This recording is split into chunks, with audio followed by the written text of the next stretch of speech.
So, good evening and welcome to tonight's meeting of the Eastleigh Local Area Committee, which is being broadcast and recorded via Microsoft Teams Live. My name is Councillor Tina Campbell and I am chair of this committee and will be conducting the meeting tonight. During the meeting, you will hear from members of the committee who are on your screen now. Also present are the officers from Eastleigh Borough Council who are now shown on the screen. They will present their reports that have been written and provide support for the committee tonight. If we experience a connection problem, this event will be paused. If a councillor loses connection or joins later, I will ask them to introduce or reintroduce themselves for the benefit of the viewers. In the unlikely event of myself losing connection, the Vice Chair, Councillor Alex Bourne, will take over.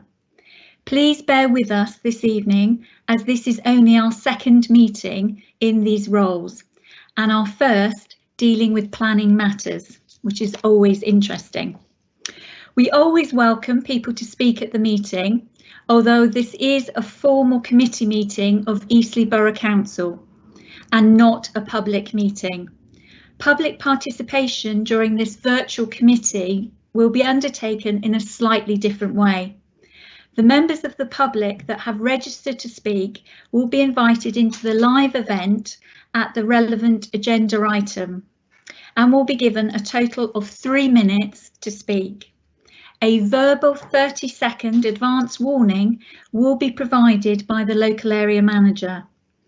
People wishing to speak on an item on the agenda are able to do so before the debate starts. However, once the debate has started, it is not possible to invite or receive comments from the floor. We want to be as inclusive as possible, but will not tolerate any disruptions to our meeting.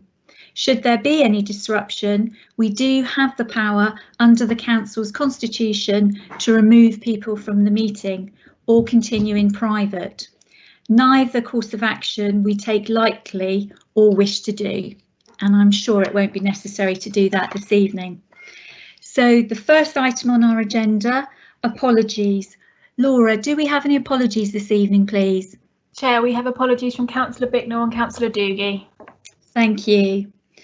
So on to item 2, the minutes of the previous meeting, which was the 15th of September 2020. Can I sign these minutes of the meeting as a true record? Do I have a proposer? Yes, Councillor Bourne.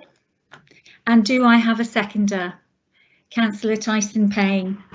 Can I ask all councillors to unmute their microphones and signal their agreement with the minutes? Agreed. Agreed. Agreed. Thank you. Agreed. Okay, if you'd like to mute your microphones again. So item number 3, declarations of interest. Do members have any declarations of interest they wish to make? If so, please indicate now. And when called, please state the nature and reason for the interest. I can't see anybody indicating that they have such an interest. You can, of course, declare an interest later in the meeting if it does then occur to you that you have one.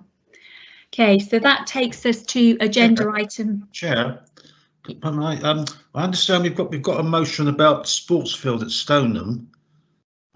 Yes. I'm just wondering whether I should declare an interest in that, because I've declared an interest in it all the way through and I don't know whether that I should be or not. Can I have some guidance on that, please? Okay. Helen, do you want to?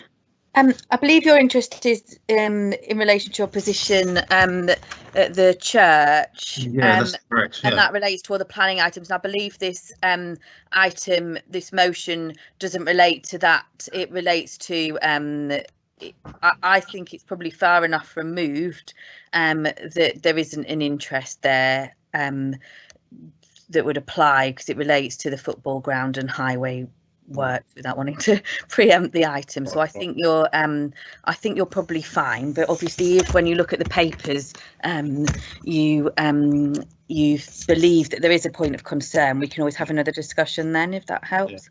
Yeah, that's very helpful. Thank you. Thanks very much. Okay, thank you. So that takes us to item number 4, which is public participation.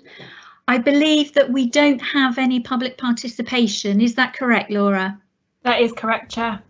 Thank you. So that takes us on to item number 5, which is the Chair's report. So there are just a few items that I would like to mention this evening. Firstly, the arrangements for Remembrance Sunday and Armistice Day. We obviously still find ourselves in extraordinary times, and it is not going to be possible to hold our normal parade and public gathering at the War Memorial. However, Eastleigh Town will still be commemorating these two very important dates in a number of ways. We will be holding virtual ceremonies on the 8th and 11th of November that residents will be able to watch online. However, we recognise that not all our residents have digital access, and so we are inviting residents, schools, community groups and businesses to join the council in covering the bandstand on Lee Wreck with poppies as a very visual tribute to those who have lost their lives in 2 world wars and subsequent conflicts.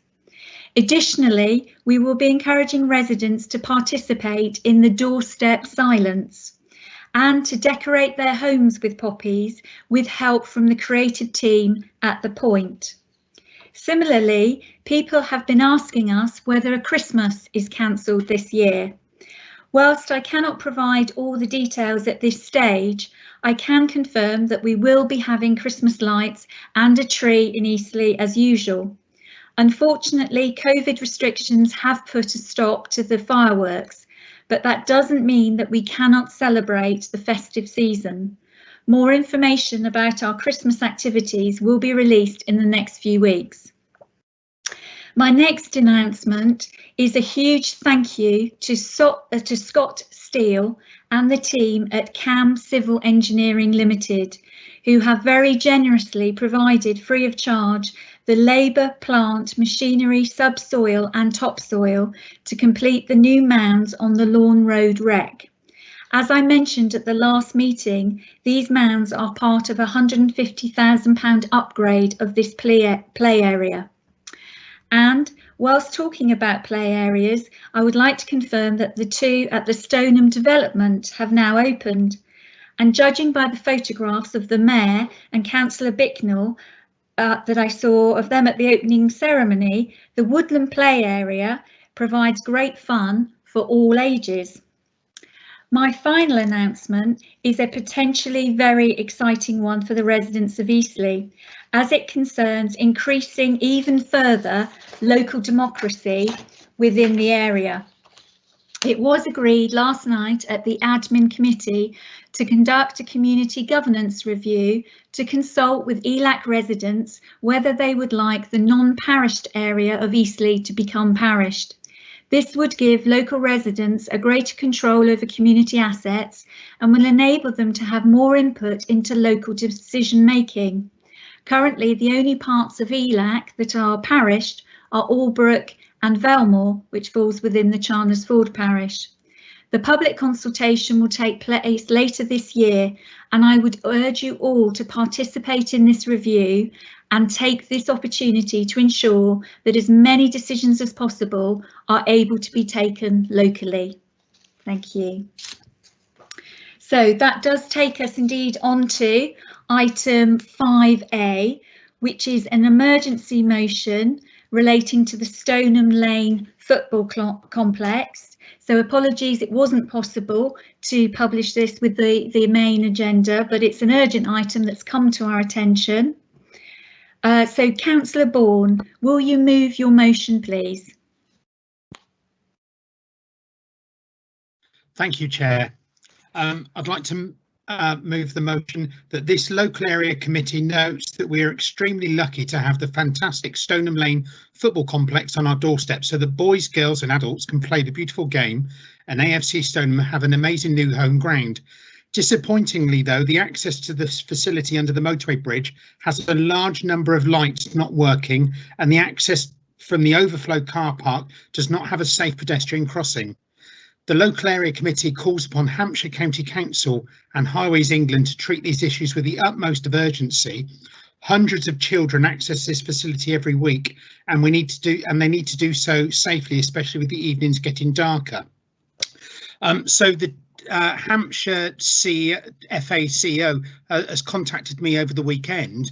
They did a survey and over 3,000 people crossed the road where it's a 40-mile-an-hour limit, and that there is no safe crossing, which is very concerning, especially with the evenings now getting darker and lots of evening training sessions are happening at the complex, and the road bridge under the motorway, lots of lights are out. So these issues have been going on since March. And as the complex has ramped up after COVID, they're seeing more and more users, and it's just really, really not safe. So it's come to our attention that this has happened, and hence why I have laid down this emergency motion. Thank you, Chair. Thank you, Councillor Bourne. As seconder, I will reserve my right to speak later in the debate. So we'll now move on to debating that motion. Councillors, who would like to comment on this urgent item? Yeah. Okay, Councillor Irish. Yeah, this problem with the lights at the underpass, we had this some years ago, and it took an absolute age for the highway agencies to actually get around and repair it. We're not the fastest of organisations. Having said that, they did repair a crossing in the road within a week. But when we last had this one, it was some time. So I do hope we can get on with it. Is this going to be taken to the county council as well? Can I ask? Yes, it is. Right.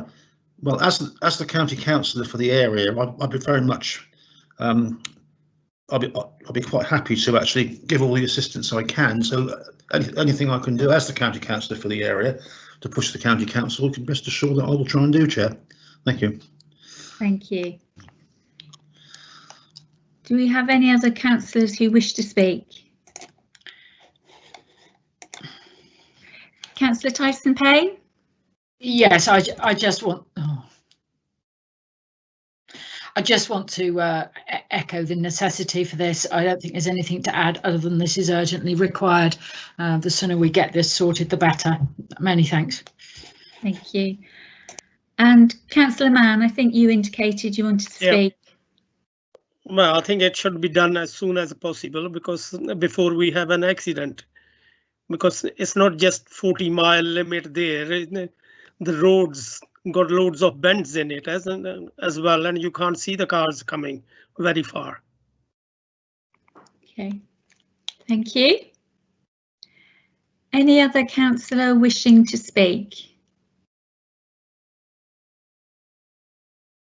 Can't see that anyone else is wanting to speak, so if I just sum up what we have heard thus far.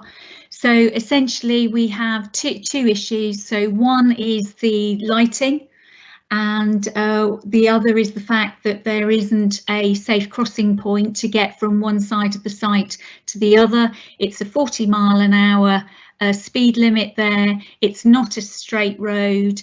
And it's the combination of all of these things which is creating the potential danger, and obviously the very fact that we are going into the winter months. I think it's just a couple of weeks before the clocks change.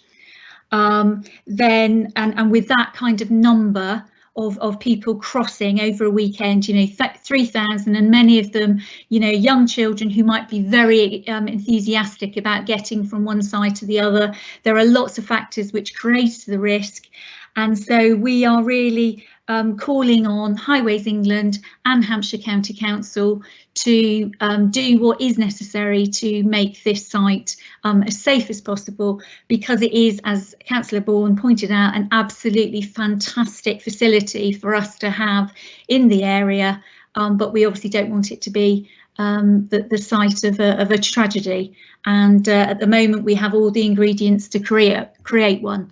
So I think if no one else has anything further to say, that we move to the vote. So Laura, can you just explain to us the electronic voting process, please? Of course, Chair. As we did before, you will vote with a form that appears in the chat. I'm just preparing it now. So you need to select for, against or abstain and then submit vote. If you don't hit submit vote, it won't count, and we will be have a strange number of votes. And I will wait for you to do so because I need all of you to vote before I can declare that it is okay. So bear with me a second, it's just doing it. So it is in the chat now. If you could do your vote for me, please.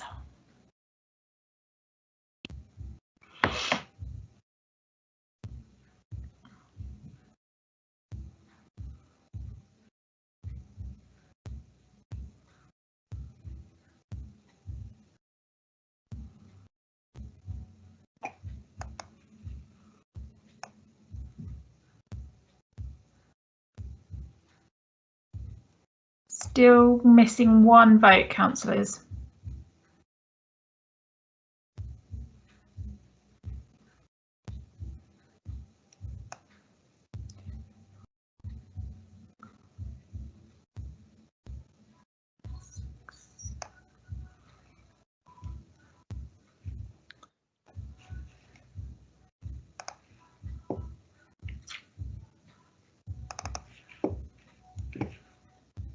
Definitely submitted mine.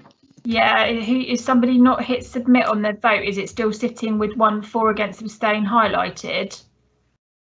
Mine's submitted. Thank you. Mine's submitted too, I think.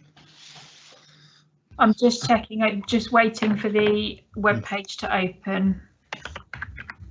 I mean, it is clearly carried, Chair. So if you want to move on, that's fine. We just have a councillor that hasn't voted, but that's fine. Okay, yep, I think we will move on. So that takes us to item number 6. So we're going to have a short pre-recorded presentation on the planning guidelines. So Laura, can you play that for us now, please? Of course, Chair.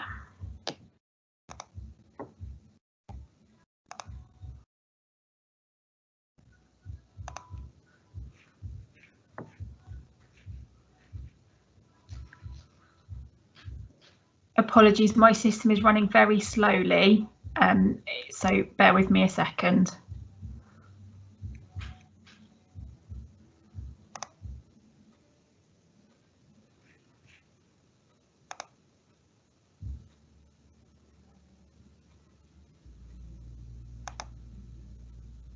In this short presentation, I would like to briefly run through some key points in relation to the planning process to assist councillors in determining the planning applications on the agenda tonight.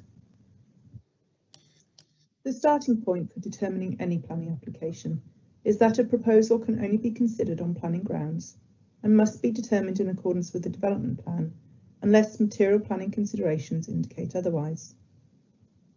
At present, the development plan for Eastleigh Borough Council comprises the saved policies of the 2001 to 2011 adopted local plan and, where applicable, the Hampshire Minerals and Waste Plan. The committee report for each application will refer to the Minerals and Waste Plan if it is relevant to that application. The Council has prepared a replacement for the adopted local plan, which covers the period of 2011 to 2036.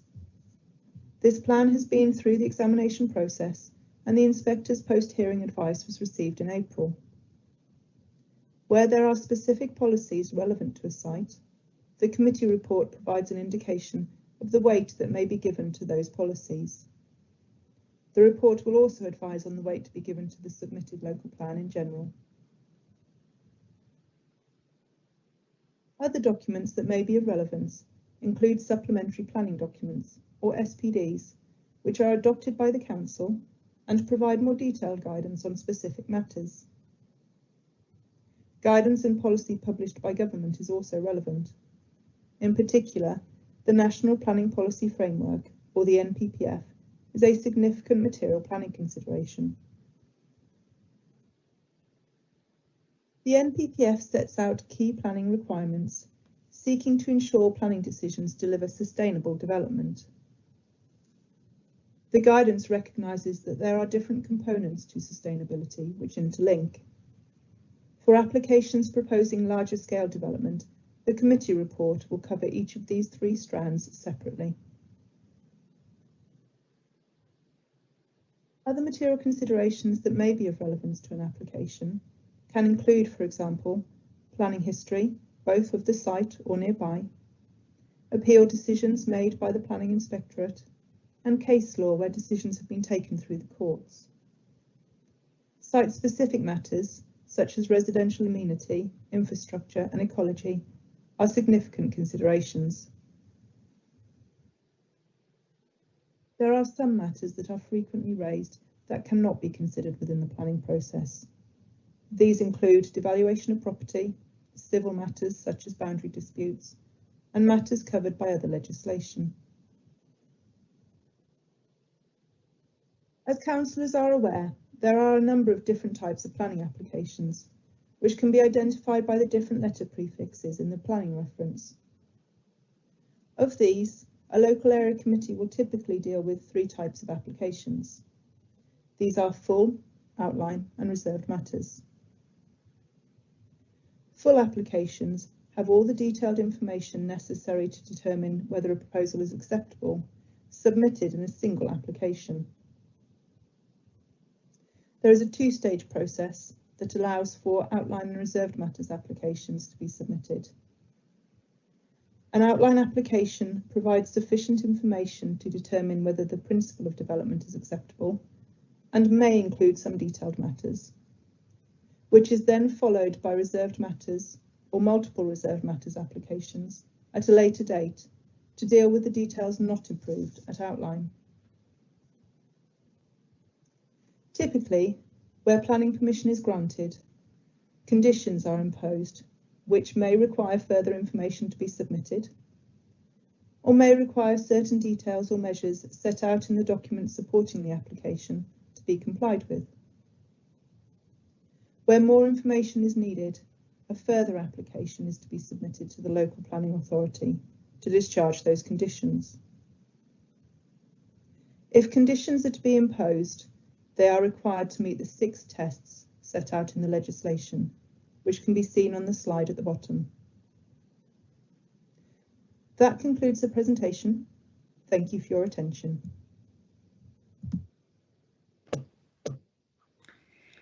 Thank you.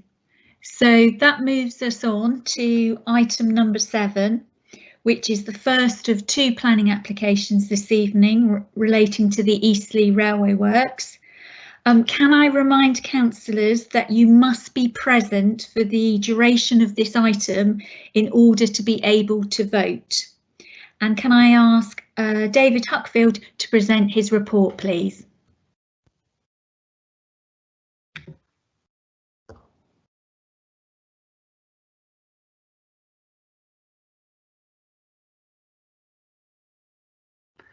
Good evening, everybody. I'm David Huckfield, Senior Planning Officer for Eastleigh Borough Council. I'll just share my screen and I'll start the presentation.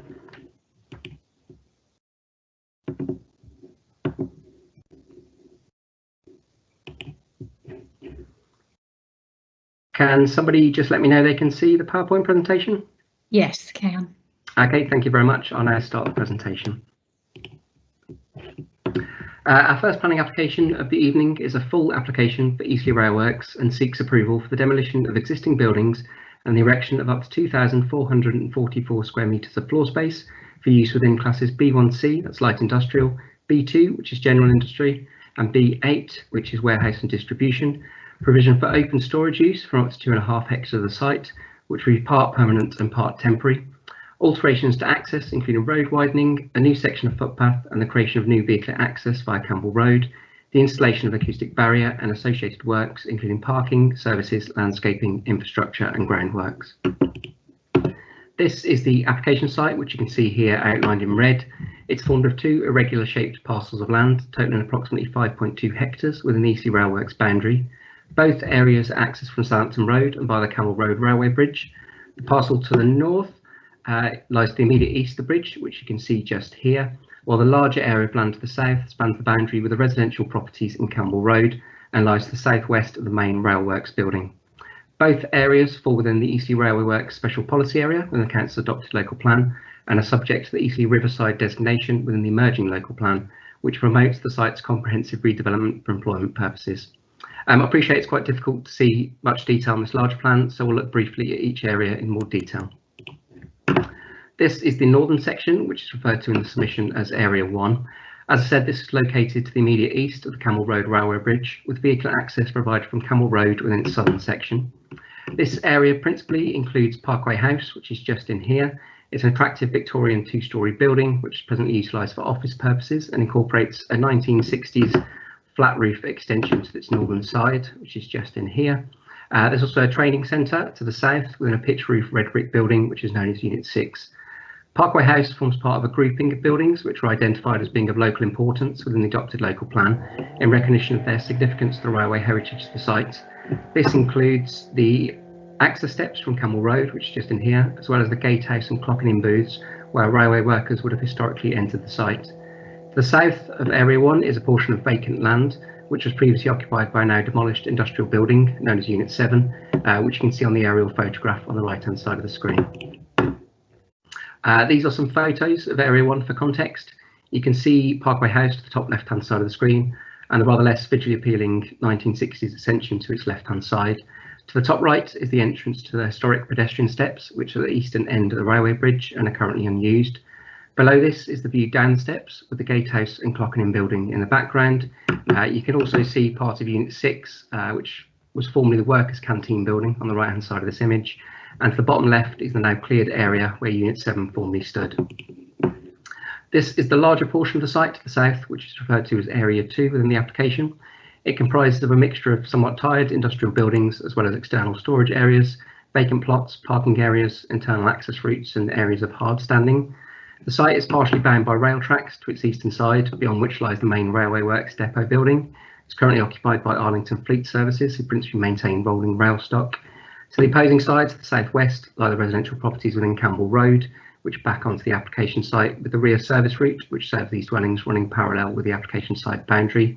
This boundary is presently marked by palisade fencing, as well as in part by a section of conifers.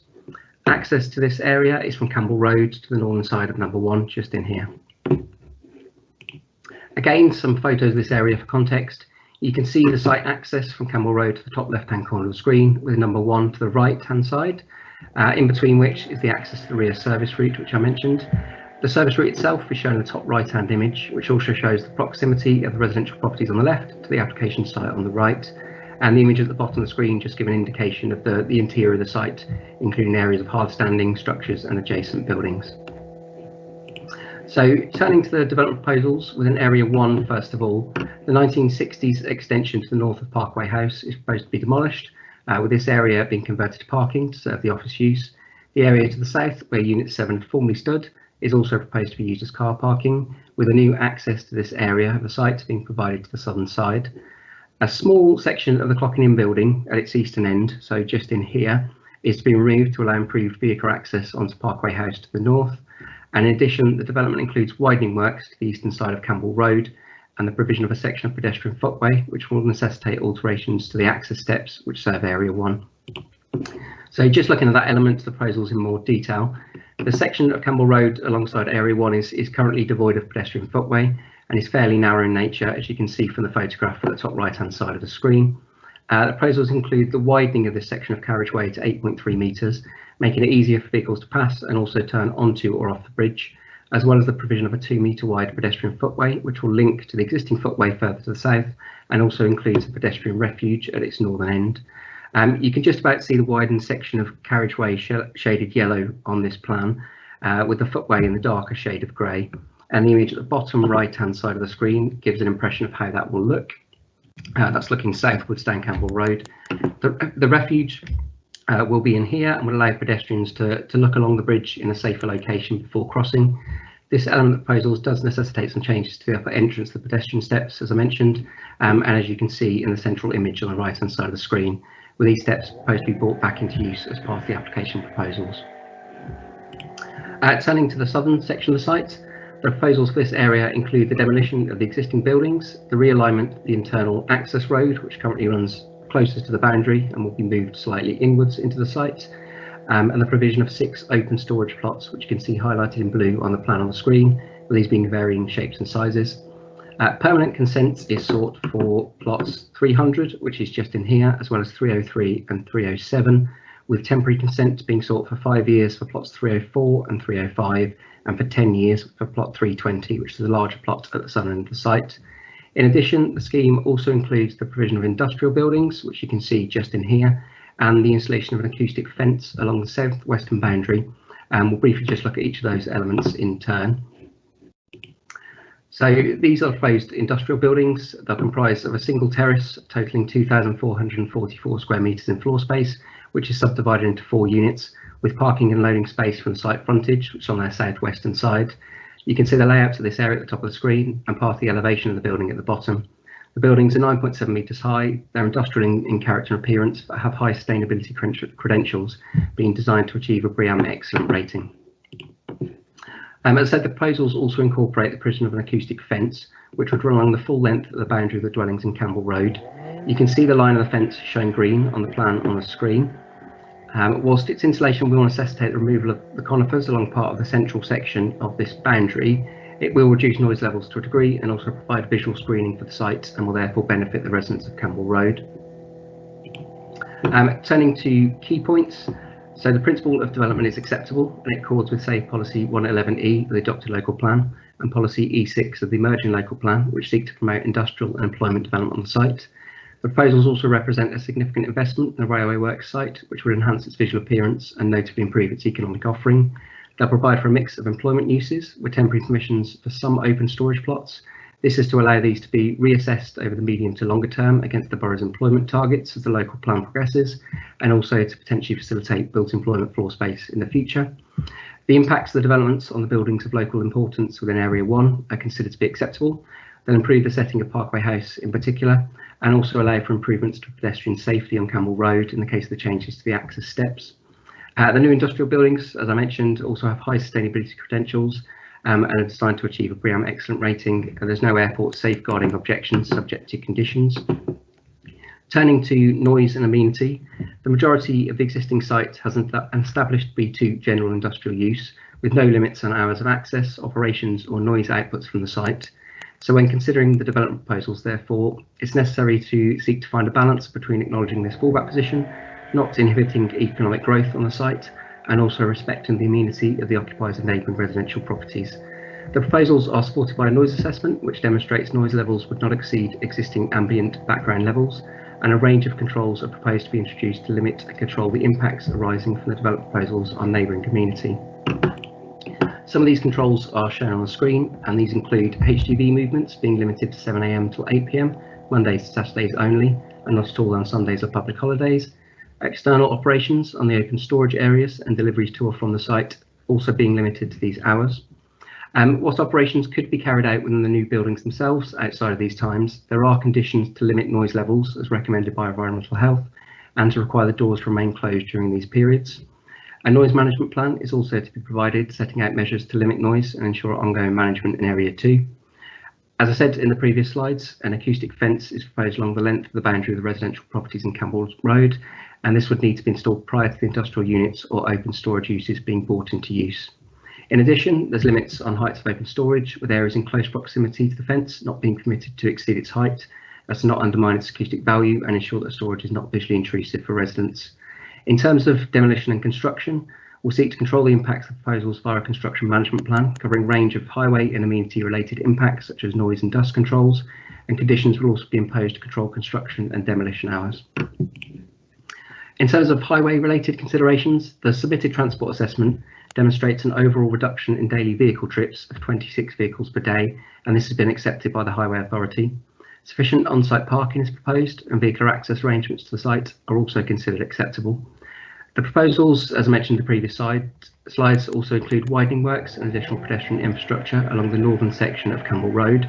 And whilst this wouldn't include a formal footway on the main section of the bridge itself, it's certainly an enhancement to the existing situation, and any works required do need to be proportionate to the impacts of proposals. And as I said, there would be a reduction in vehicle movements overall relative to the existing situation.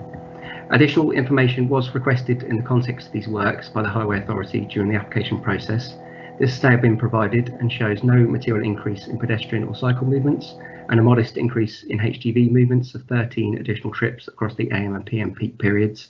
A safety audit for the proposed works has also now been submitted. Hampshire Highways have today confirmed by email they have no in-principle objection to this information, but receipt of their full formal comments is still awaited, and these will need to be considered in terms of any conditional requirements associated with the highways aspects of the proposals. There are some updates to the agenda as published. As I said on the previous slide, Hampshire Highways have confirmed no in-principle objection to the additional highways information, but formal comments are awaited. An updated air quality assessment has now been received. This concludes that development will have a negligible impact on local air quality, but comments are awaited on this from the Council's Environment and Health Officer.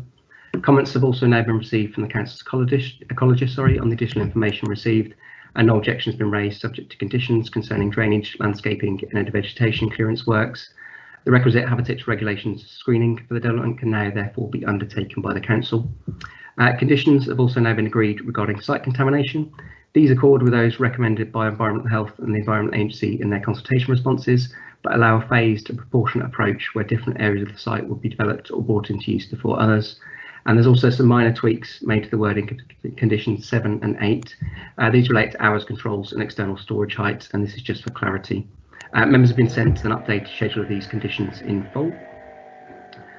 So in summary and to conclude, subject to the formal comments from the Highway Authority and Environmental Health, the proposals will enhance this established industrial site and accord with local plan policy in terms of the principle of development and its range of visual and technical impacts. Overall, therefore, the proposals are considered to be economically, socially and environmentally sustainable. The updated recommendation is therefore subject to the completion of outstanding consultations in respect of highways and air quality, the completion of a habitats regulations assessment for development by the local planning authority, and the undertaking of any subsequent consultation with Natural England where required, and any necessary additions or amendments to conditions to delegate back to the Head of Housing and Development in conjunction with the Chair and Vice Chair of Eastleigh Local Area Committee to permit subject to conditions. Thank you, Chair. Thank you. So at this point, can I check whether we've had any members of the public registered to speak on this item? We have, Chair, we have Mrs. Marie Evans to speak in objection first. Thank you. Mrs. Evans, are you with us? I am. Lovely. Well, welcome to Eastleigh Local Area Committee, and we'd be very grateful if you would share with us your thoughts on this particular application. So you have 3 minutes to speak, and you'll get a 30-second warning when you're coming towards the end. Okay. The problem we've got a whole big list of things all in one planning application that's all going to be decided tonight. But this is a great impact to us as residents living down this road. My husband, I'm sure there's a few people here who've seen his emails over the last 2 years of noise complaints with the works, the tenants, and general abuse from people over there when we complain about noise, even through the fencing. It's quite intimidating. But yes, people have replied and show concern, but nothing actually changes. We've had buildings knocked down, we've had ground ripped up and excavated with noise, but we get a sorry, but it's not a case of they just carry on and we still have to suffer. So this big long list of demolition and erection of more spaces, that's going to be more noise. You're going to have all these open storage units. We don't even know what businesses are going to go in there, which you're going to have forklifts, deliveries of beep, beep, beep, reversing noises, lighting, and things going on, which has got an impact on the residential street. You know, like it's so much. We need this barrier fence done as a first instance before anything else is agreed to be done in the works, because we're the ones that are getting the impact of everything that's going to go on behind. We don't have that fence. We've got no protection. We haven't had it for the last couple of years. You know, why can we not have that protection before the whole big long list of works that you want to do in there is done first? We need the fence first. Thank you, Chair. Okay, is that what everything you wanted to say? Yeah, I'm trying to round it up, yeah. Okay, thank you very much, and we really appreciate you coming and speaking to us tonight. And I know that this isn't maybe the most natural way to do it, so we're very grateful to you for taking the time to come and share your thoughts. Okay, thank you. Thank you. Okay, do we have any other speakers this evening?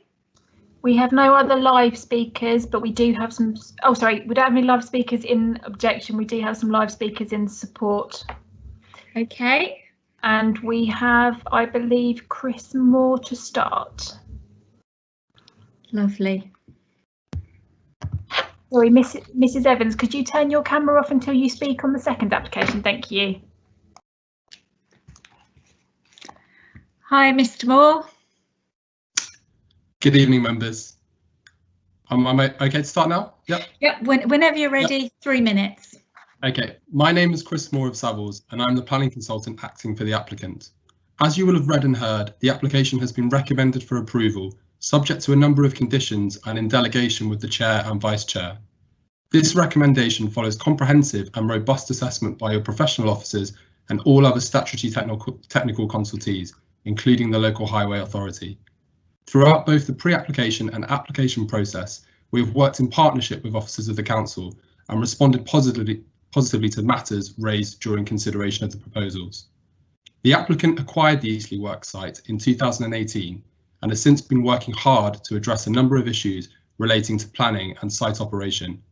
The aim is to create a more controlled site to protect both the ongoing employment function and the amenity of the wider area. As set out within the officer's report, the site benefits from an allocation which supports all forms of employment uses.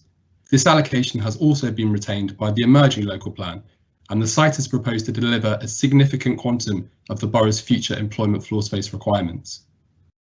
The principle of the proposed development therefore accords wholly with the local strategic framework, which has identified this as a location which is suitable and appropriate to accommodate employment operations. Notwithstanding this, the applicant is acutely aware of the proximity of the site to residential properties on Campbell Road, and the proposed development has therefore been carefully designed to minimise any impacts on the immediate locality. The layout of the master plan has been formulated having regard to a variety of opportunities and constraints. It achieves an appropriate and successful balance between the competing planning policies relating to employment and economic growth and those which seek to protect residential amenity. The proposals incorporate mitigation measures relating to site operations, vehicle movement and lighting. It also includes the installation of an acoustic fence on the southern boundary, which helps to create acoustic and visual barriers between the commercial and residential uses. Your officers have confirmed that the principle of development, layout and design all accord with the relevant planning policies. The evidence submitted as part of the application also demonstrates that the proposals will not result in any unacceptable impacts on the amenity of local residents. Conversely, the proposals accord with both national and local policy and will have a series of positive impacts in terms of economic productivity, including the retention and creation of jobs. We very much hope that members can support the recommendation of your professional officers and vote to approve this application subject to the conditions set out within the report. Thank you, Chair. Well done, excellent timing there. Thank you very much for that presentation. And I believe we also have Jeremy Aitchison with us this evening. Hi Jeremy, would you like to give us your presentation, please? Yeah, thank you. Good evening, Chair, and good evening, members. I'm Jeremy Aitchison. My company is Aitchison Developments, and we are the development manager for the owner of Eastleigh Works, Diageo Pension Trust. Chris has already outlined to you the extent of the discussions that we've had with your officers over the past few weeks. This has resulted in no fewer than 35 proposed conditions a large number of which are there to protect the amenity of the residents who live in the adjoining houses in Campbell Road. We have agreed to the imposition of these conditions, even though some of them are more restrictive than usual for an allocated employment site, because we recognise the importance of doing the right thing as far as our neighbours in Campbell Road are concerned. We have negotiated these conditions in good faith and have engaged with all issues that face the residents and have suggested solutions and accepted many compromises to address them. We've already carried out £4 million worth of works on the site to improve Arlington's access, provide them with expansion land to help grow the business. The works also include replacing substantial areas of asbestos roofs with modern alternatives and upgrading services. The next phase of development is needed in order to generate some return for the fund on what to date has been a costly asset to own. This application includes an additional £750,000 worth of works to provide an acoustic fence along the southern boundary of the site with the residential properties and to improve Campbell Road with the provision of the footway and the road widening that you've already heard about. It should be noted that Hampshire County Council have accepted that the proposed development will produce less traffic than could be generated from the land within its current planning consents. These improvements are not therefore being made as a highway requirement. They're being made out of a genuine desire to improve access to and from Eastleigh Station and the town centre for employees and residents. The final point I'd like to make is that we are looking at ways in which we can bring an access into the site from the south. The layout of the application before you envisages just that and has flexibility in terms of uses and layout that will hopefully enable us to deliver this alternative access in the medium term. I would urge you all therefore to consider what we have done already to improve Eastleigh works and what we are intending to do if the application is improved. 30 seconds. I genuinely believe that the combination of the conditions proposed and the improvements offered will make a significant improvement to local residents whilst enabling the fund to generate a much needed return from its investment. Thank you, Chair. Thank you very much for your presentation, Jeremy. So I will now open it up to members for questions. So who has the first question? Councillor Tyson Payne. Okay, so I have a question about the trees that are coming down. If I remember correctly, these are tall fir trees that are actually in quite bad repair. Is that correct? And secondly, when is the plan to put the acoustic barrier in? Will that be a higher priority at the beginning of the works or towards the end? And that's all my questions. Thank you. Okay. David, do you want us to all rattle off all our questions and you answer them in one go, or do you want to answer them as we go councillor by councillor? I'm happy either way, so whatever the preference is for you, Chair. I mean, I can answer that question. Okay, we'll do it councillor by councillor. Okay, no problem. In terms of the trees, yes, there's a section of conifers which are on the northeastern side of the sort of service route behind the residential properties in Campbell Road. They are required to be removed to allow for the facilitation of the acoustic fence to be installed there. So it's a balancing act. We never like to see trees removed, but they're not in the best condition. And as I say, it is to facilitate the acoustic fence, which will have visual benefits in terms of screening for the residents, as well as sort of noise attenuation benefits in terms of restricting noise levels from the site, so improving the amenity of those residents. With respect to the fence itself, this is required to mitigate the operational impacts of the development and will be installed therefore before they're brought into use. So that applies to the open storage areas as well as the industrial buildings. In terms of the construction impacts, these will be managed through a construction management plan, and there's a condition recommended in that respect, and that will cover a whole range of matters, including dust and noise control measures associated with demolition and construction, as well as a number of other things, and this will need to be agreed with Environmental Health and Highways, amongst others, before any works commence. Thank you. Okay, do we have councillors with other questions?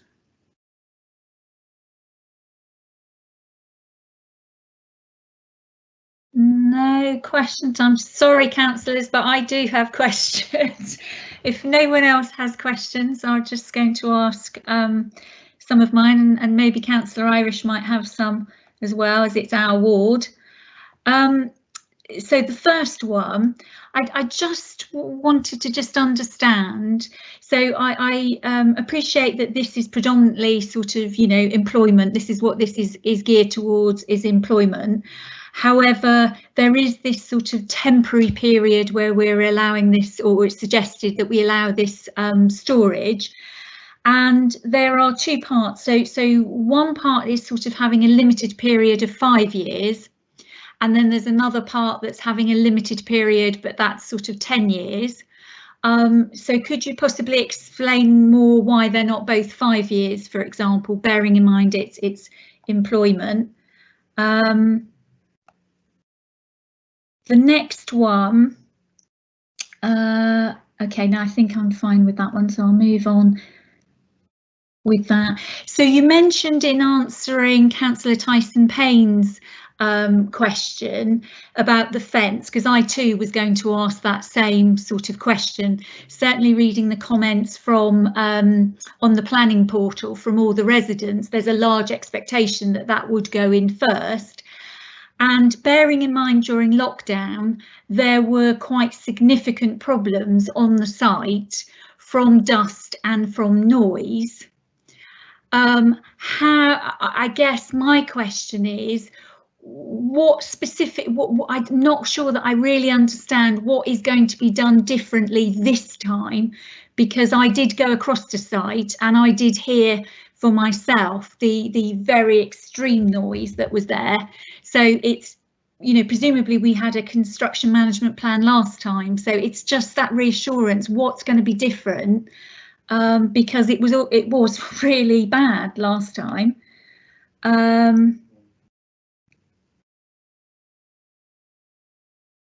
Okay, sorry, that's the acoustic fence one, so that's already been asked. Also, I noticed that paragraph 25, which talks about the nighttime period, and it talks about noise levels there.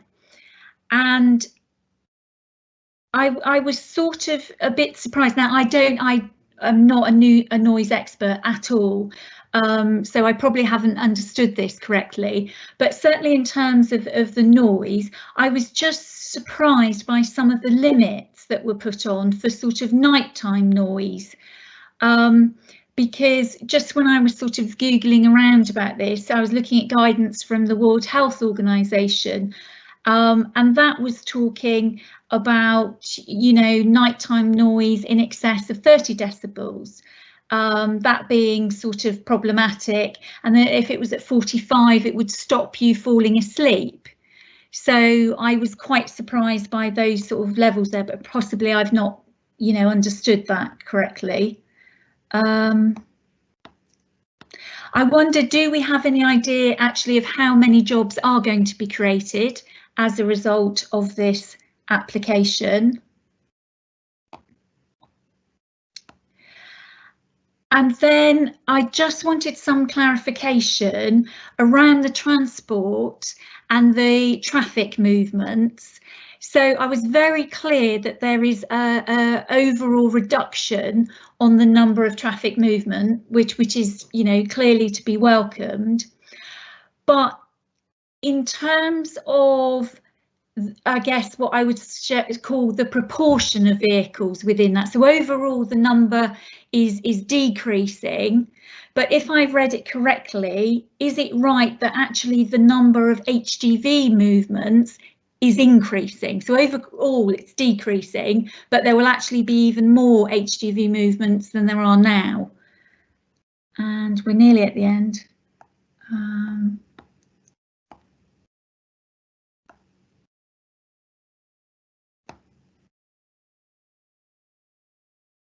And just what one sort of, I guess, comment around the equalities, and it says, you know, it's not considered that this raises any equality implications.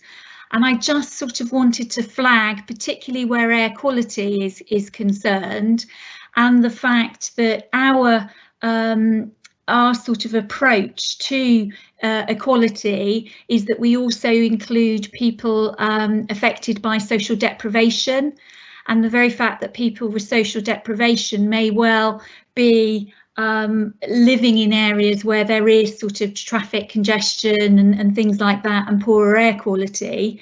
Have we considered that there may be people sort of living in the area who are already having health issues and will be very severely impacted by the change? Although it may be minimal, they will be affected by the air quality. And I think that's it on this one.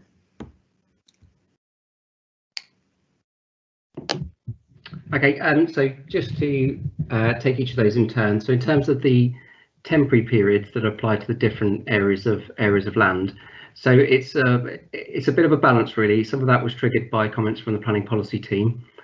So as part of the council's emerging local plan, there's an overall target for employment floor space.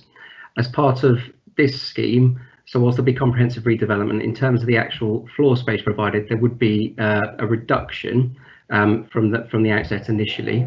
So the temporary periods are to allow that to be reconsidered, as I said in the presentation, over the medium to longer term.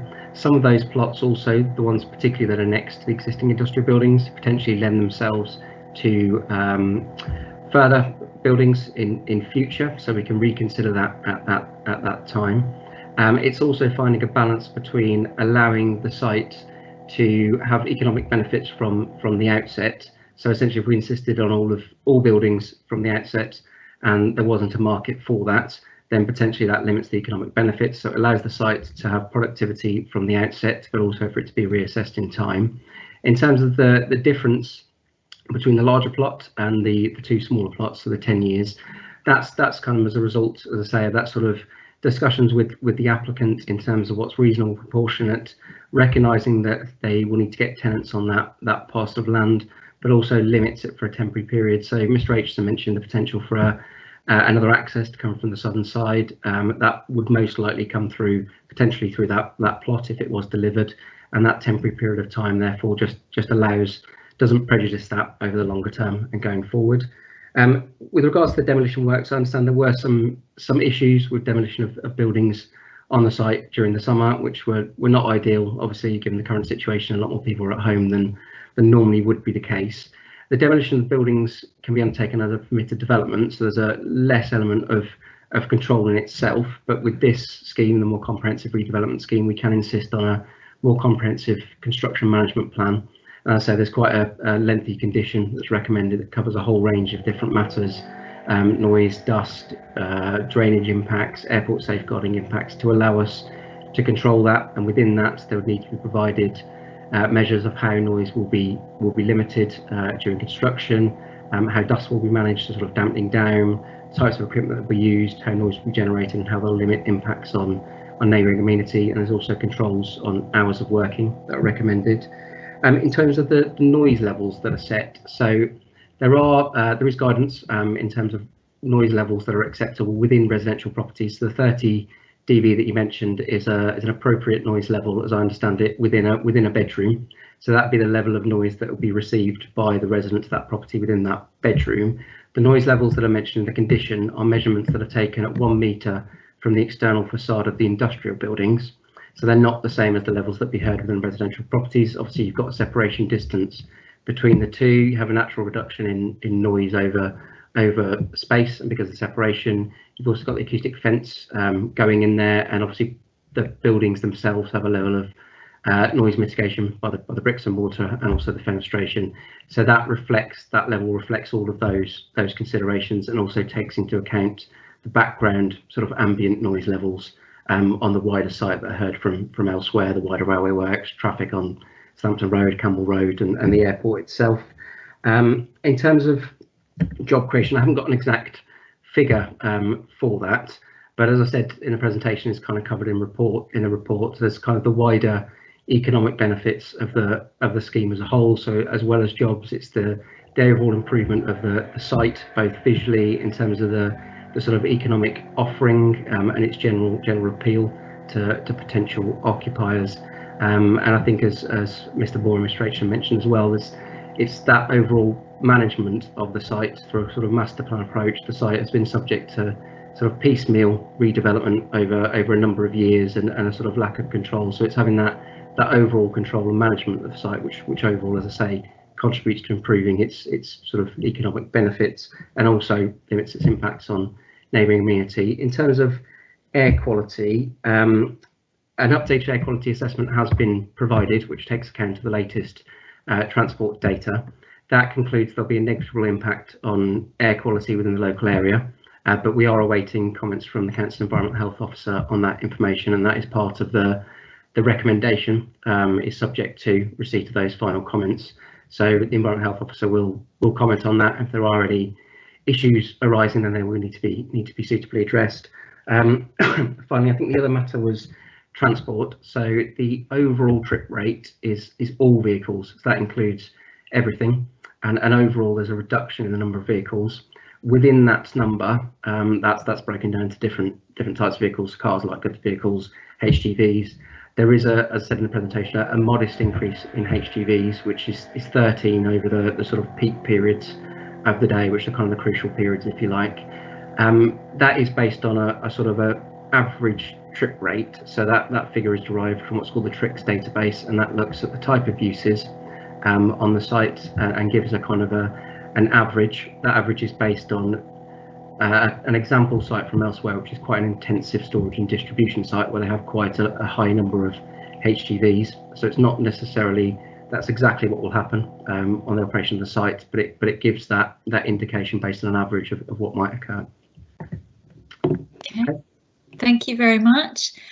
Councillor Irish, you wanted to ask a question or two. Yes, Chair. The offices, the Parkway House, which used to be the old railway offices, obviously that's offices at the moment. Is that going to increase in office space? That's my first question. Right. I do have another one, but that's my first. Do you want the second one now? Before?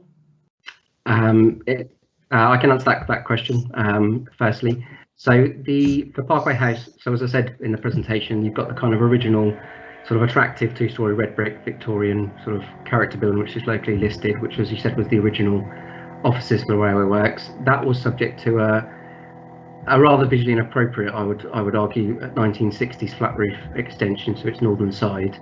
That element is to be removed, so that would reduce the overall amount of floor space.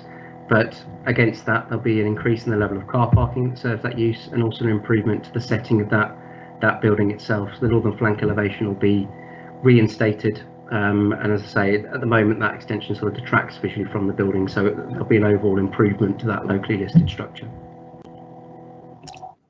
Thank you. Yeah, I'm very pleased to see that the time office is being kept. Now, what's that going to be used for then? Can you tell me what the use of that will be? Because obviously it's being kept, which is good, but what's it actually going to be used for?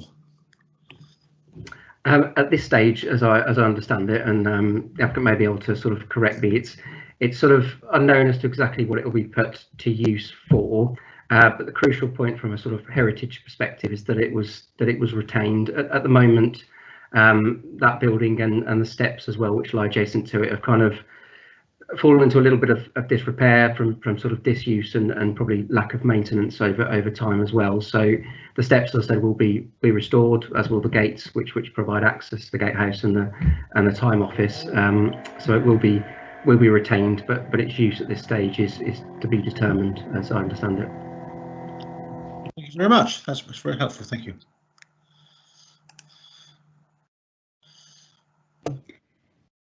Okay, so nobody else has indicated that they want to ask any questions. I think Councillor Tyson Payne had another question looking at the chat. Oh, right. Sorry. Yes, Councillor Tyson Payne.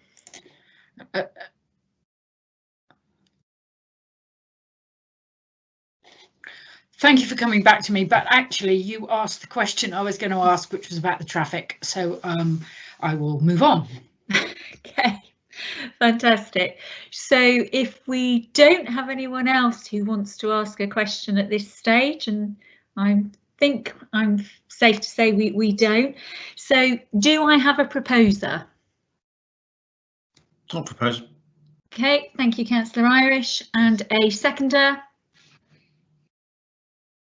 Thank you, Councillor Bourne. Okay, so at this point we will move into debate. So who would like to start us off? Councillor Irish is waving at me, so the floor is yours. I am, Chair, thank you. Yeah, I'm quite impressed with this. I think this is quite good. I mean, it's improvements there for people in Campbell Road, and can have a new footpath, which is really, really necessary and really needed because it's so dangerous for pedestrians walking out there in the roadway. So that's a benefit. It's going to tidy up the area. It's going to look good. We're keeping all the wonderful features that I really love because I've grown up with the railway works as a small boy, and I like all the features of the steps, and I like the offices, and I like the time office and everything else. So I'm really pleased with keeping all that, and it's all going to be put to a really useful use. And I would really like to see that this acoustic barrier put in as soon as possible, because that is really the salvation for the residents there. I think the residents can live with the improvements. I'm sure they'll like the new improvements, but the acoustic barrier, I really feel must go in pretty well much at the beginning of the development, please, because that's very, very important. But I think all in all, I'm very impressed. Thank you.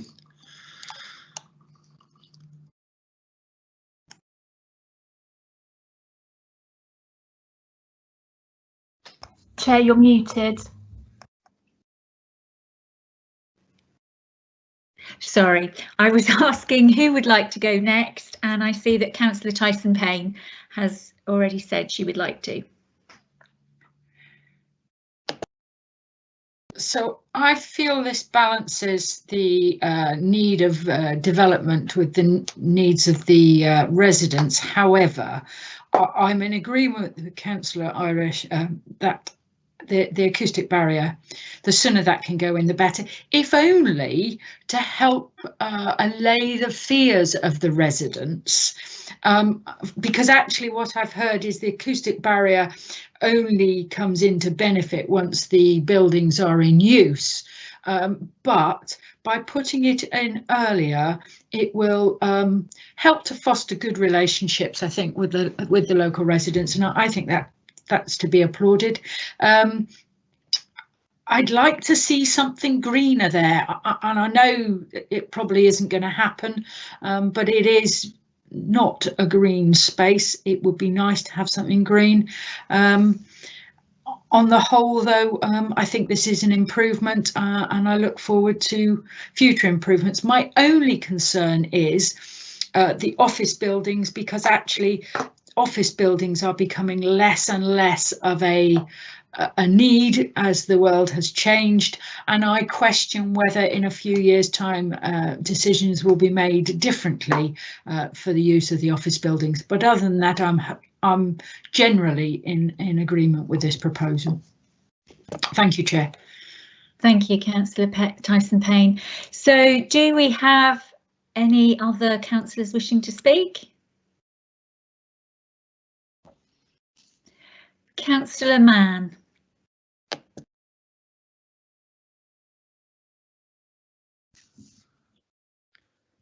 Well, all I wanted to say was that at least it improves the road and the footpath a little bit, which it could be done all the way over the bridge as well, but it doesn't look like it's going to happen at the moment.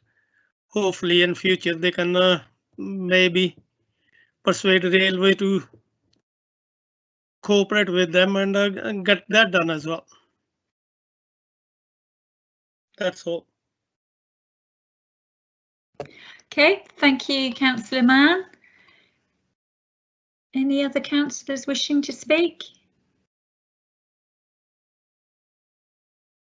So whilst maybe the others are just making up their mind, so I see the acoustic fence as a real plus. I would echo the comments that have already been made about how it really does need to go in very early on. I think that would signal very clearly to the local residents that their comments have been very much taken on board. And I'm very concerned if it doesn't, I would be very concerned if it doesn't go in soon. The path going up to the bridge is clearly a major plus. And also having a safe sort of refuge to wait, I see that as a real positive as well. I am very pleased to see the number of conditions that are in the application report, and that we're proposing to put on this development, because, you know, we've heard this evening from a local resident about the sort of daily experience of living in Campbell Road, and certainly during the summer, we, you know, despite the fact that I'm sure the developer had all the best of intentions, the daily reality for those residents was not a good experience. There was a lot of dust, there was a lot of noise, and some of the operatives on site spoke to residents in ways that were sort of totally inappropriate. And I do take on board the comments that Mrs. Evans made, that, you know, she gets a lot of apologies, but actually nothing concrete changes. So I welcome the fact that we are asking that, you know, the nighttime working, you know, the door is kept shut, that there are limits. And you know, of course, to recognise that not only do we have to balance the Campbell Road residents, we also need to balance that with the fact that the developer has, you know, is going about their lawful business. And I'm very impressed with the quality of the application and the way that they have worked very closely with the council to try and improve it as much as possible. And that I have to say, whenever I have raised issues with Aitchison Developments, for example, they have responded extremely positively. So I do think it is a good quality application. I think the onus will be on Eastleigh Borough Council to ensure that they enforce those conditions. I have to say, I am concerned about the increase in the HGVs. I note some of the comments that Railtrack and the Highways Authority have made about the bridge. And some of the challenges about it, and the fact that we still don't have a pedestrian way of crossing that bridge safely is still problematic. However, that obviously is not going to be achieved in this particular application. So yeah, that's my current feeling on it. Any other debate, or are we happy to go to the vote on this one? Okay, I can't see anybody else indicating that they want to. Oh, no, sorry, Councillor Bourne.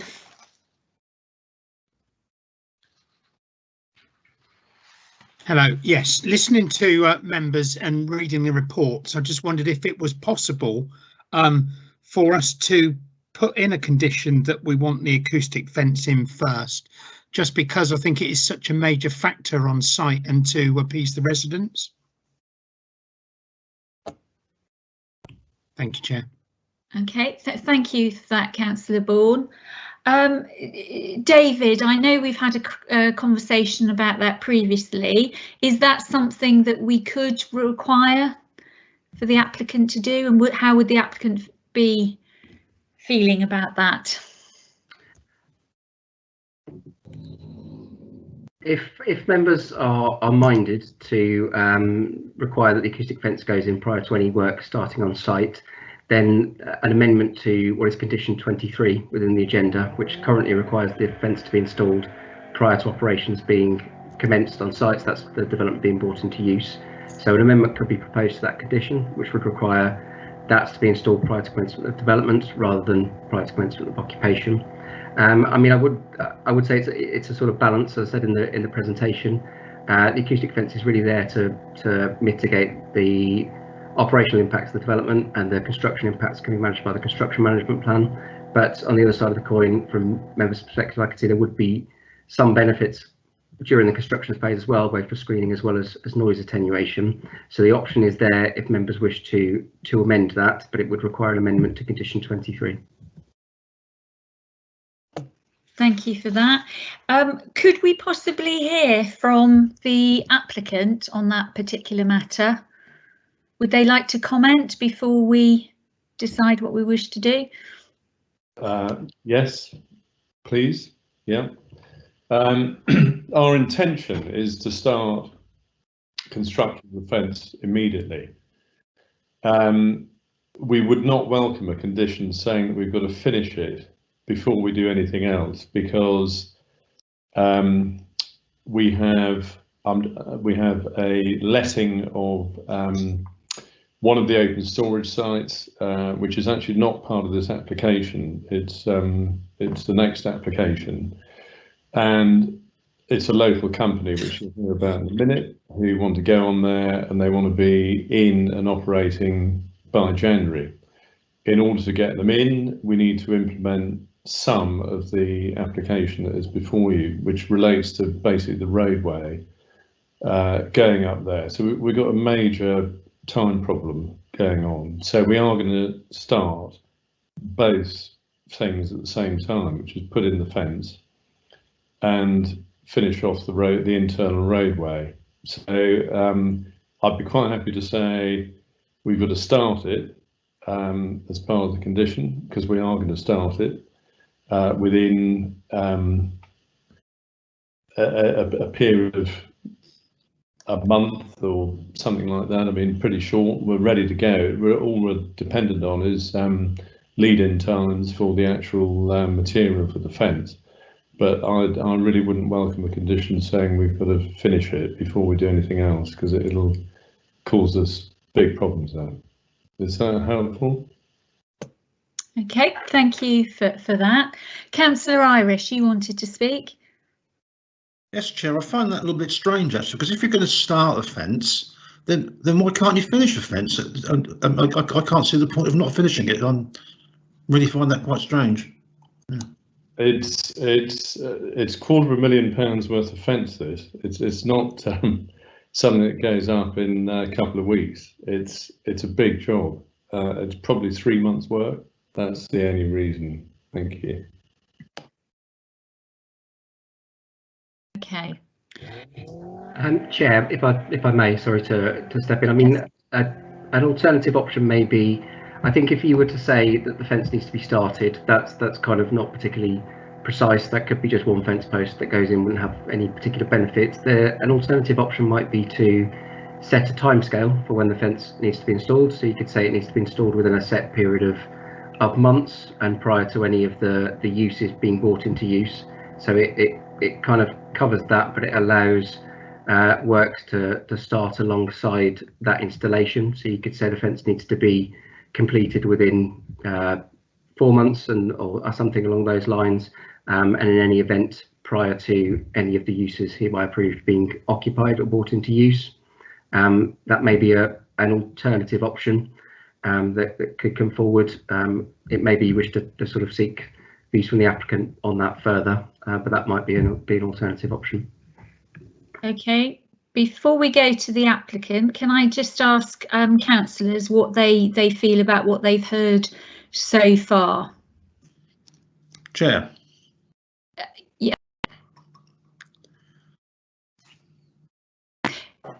Sorry, I was muted then. Councillor Irish. Yes, Chair. No, I mean, really, you know, this is a really good application, and I don't want to spoil it, but we must protect the residents. Now, I think we should put this condition on, and I'm not sure Alex is going to move this, but if he's not, I will certainly move it, that this work does not continue until that fence is completed. Once that fence is completed, let's get on with the work. But I want to see that fence completed first. Thank you, Chair. Okay, Councillor Bourne. Yeah, so actually I've listened to the applicant, and things need to run in parallel. So you can't say we need the fence first because no other works will get done, and that will screw up the whole the whole development. So listening now, it makes sense. I didn't realise it was £250,000 as well.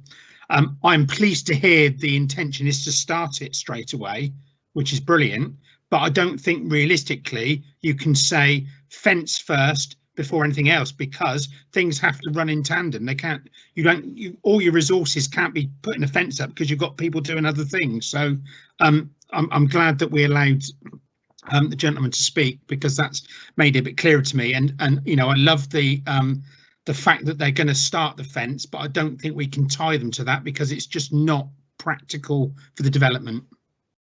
Okay, thank you, Councillor Bourne. Councillor Tyson-Payne.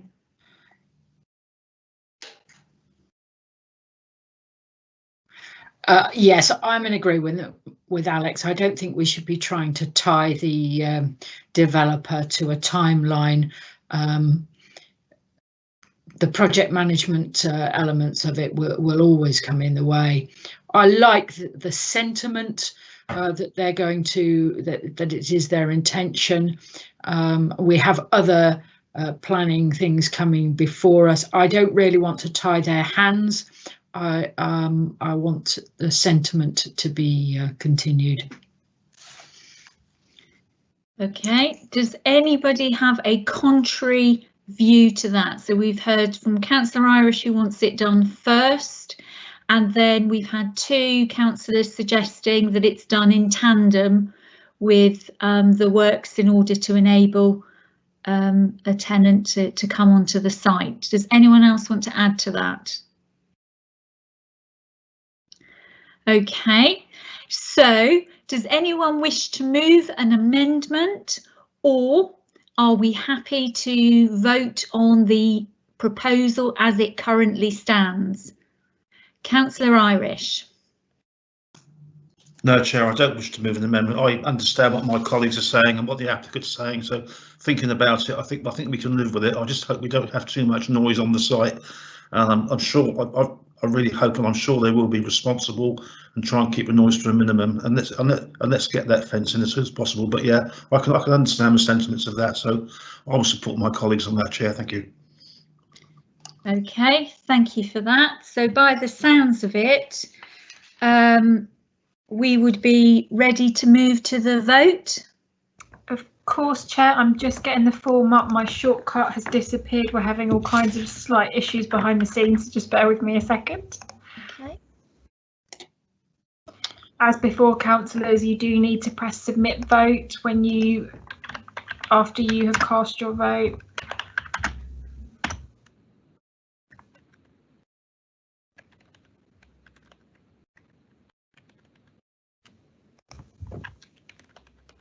And it should be coming into the chat any second now.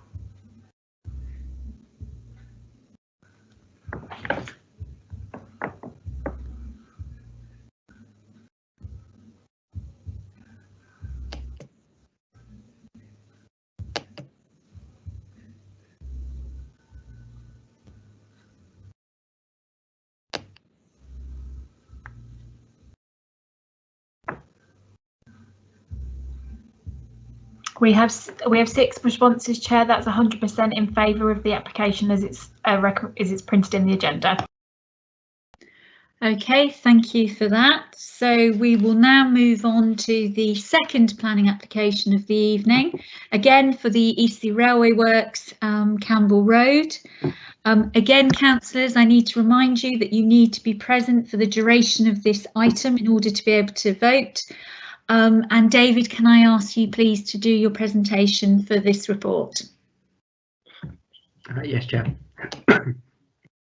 I'll just share my screen again. Bear with me. And can someone just confirm that they can see the PowerPoint presentation? Yes, I can. Okay, I'll start the presentation. Thank you, Chair. So agenda item 8 is another application for Eastleigh Railworks and seeks approval for the variation of condition 7 of Planning Permission reference F19-85287, which granted consent for open storage use on the site. The variation sought is to allow the approved hours of opening to members of the public and commercial customers to be extended to 6 AM till 11 PM Monday to Friday and 8 AM till 8 PM on Saturdays, Sundays and public holidays. This is the application site. You can see here outlined in red. The area is roughly triangular in shape and is approximately 0.73 hectares in size. It lies towards the southern end of the railworks site and shares an access with the land referred to as Area 2 in the previous application on the agenda this evening. That access is from Campbell Road to the north of number 1 and via an internal service route which runs to the rear of the Campbell Road dwellings. This is an aerial image of the site. As you can see, it's devoid of buildings or structures and is laid to hard standing. It's also recently been fenced with palisade fencing. The residential properties in Campbell Road lie to the southwest with a building in between, which you can just see here, which provides for some screening for the site. They're not all of it. There's a sort of break in this section here. In terms of planning history, so planning permission was granted in November 2019 for the use of this site for the purposes of open storage. This approval was subject to a number of conditions, with condition 7 restricting the hours when members of the public and commercial customers could visit the site to 9 AM to 5:30 PM on Mondays to Friday and 9 AM till 12:30 PM on Saturdays only. These times reflected the business hours of the proposed occupier at that time, NSL, a company who are involved in enforcement measures associated with untaxed vehicles on behalf of the DVLA, and the condition was imposed in the interest of protecting the amenity of the occupiers of nearby properties. The proposal seeks to now vary condition 7 to extend the permitted hours of access by commercial customers and members of the public. So as I said at the outset, this would be 6 AM to 11 PM Mondays to Fridays and 8 AM till 8 PM on Saturdays, Sundays and public holidays.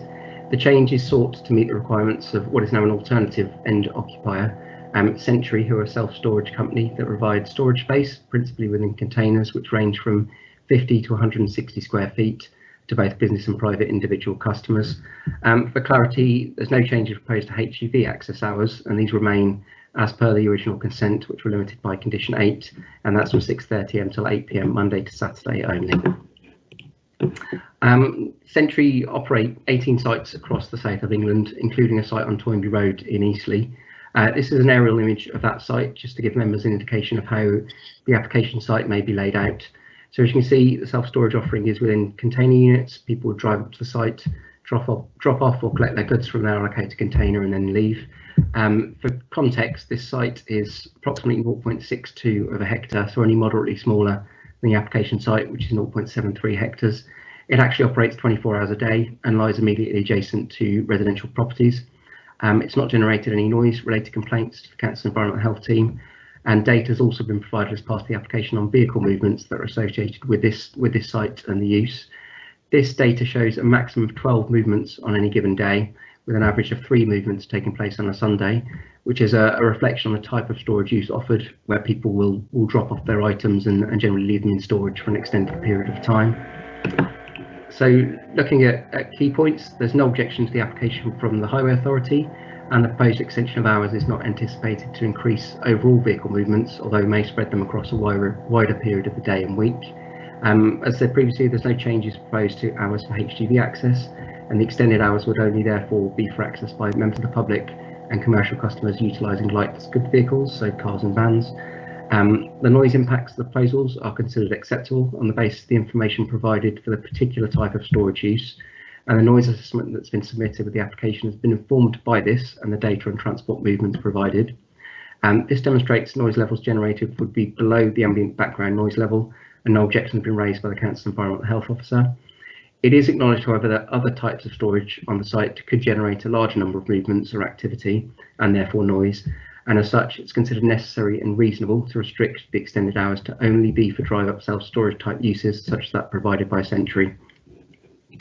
The recommendation is therefore to permit, with condition 7, to be varied as shown on the screen.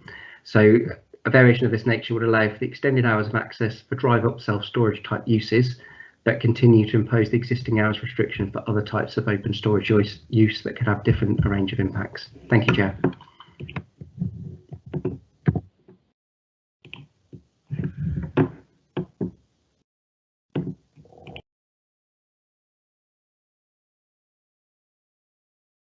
You're muted, Chair.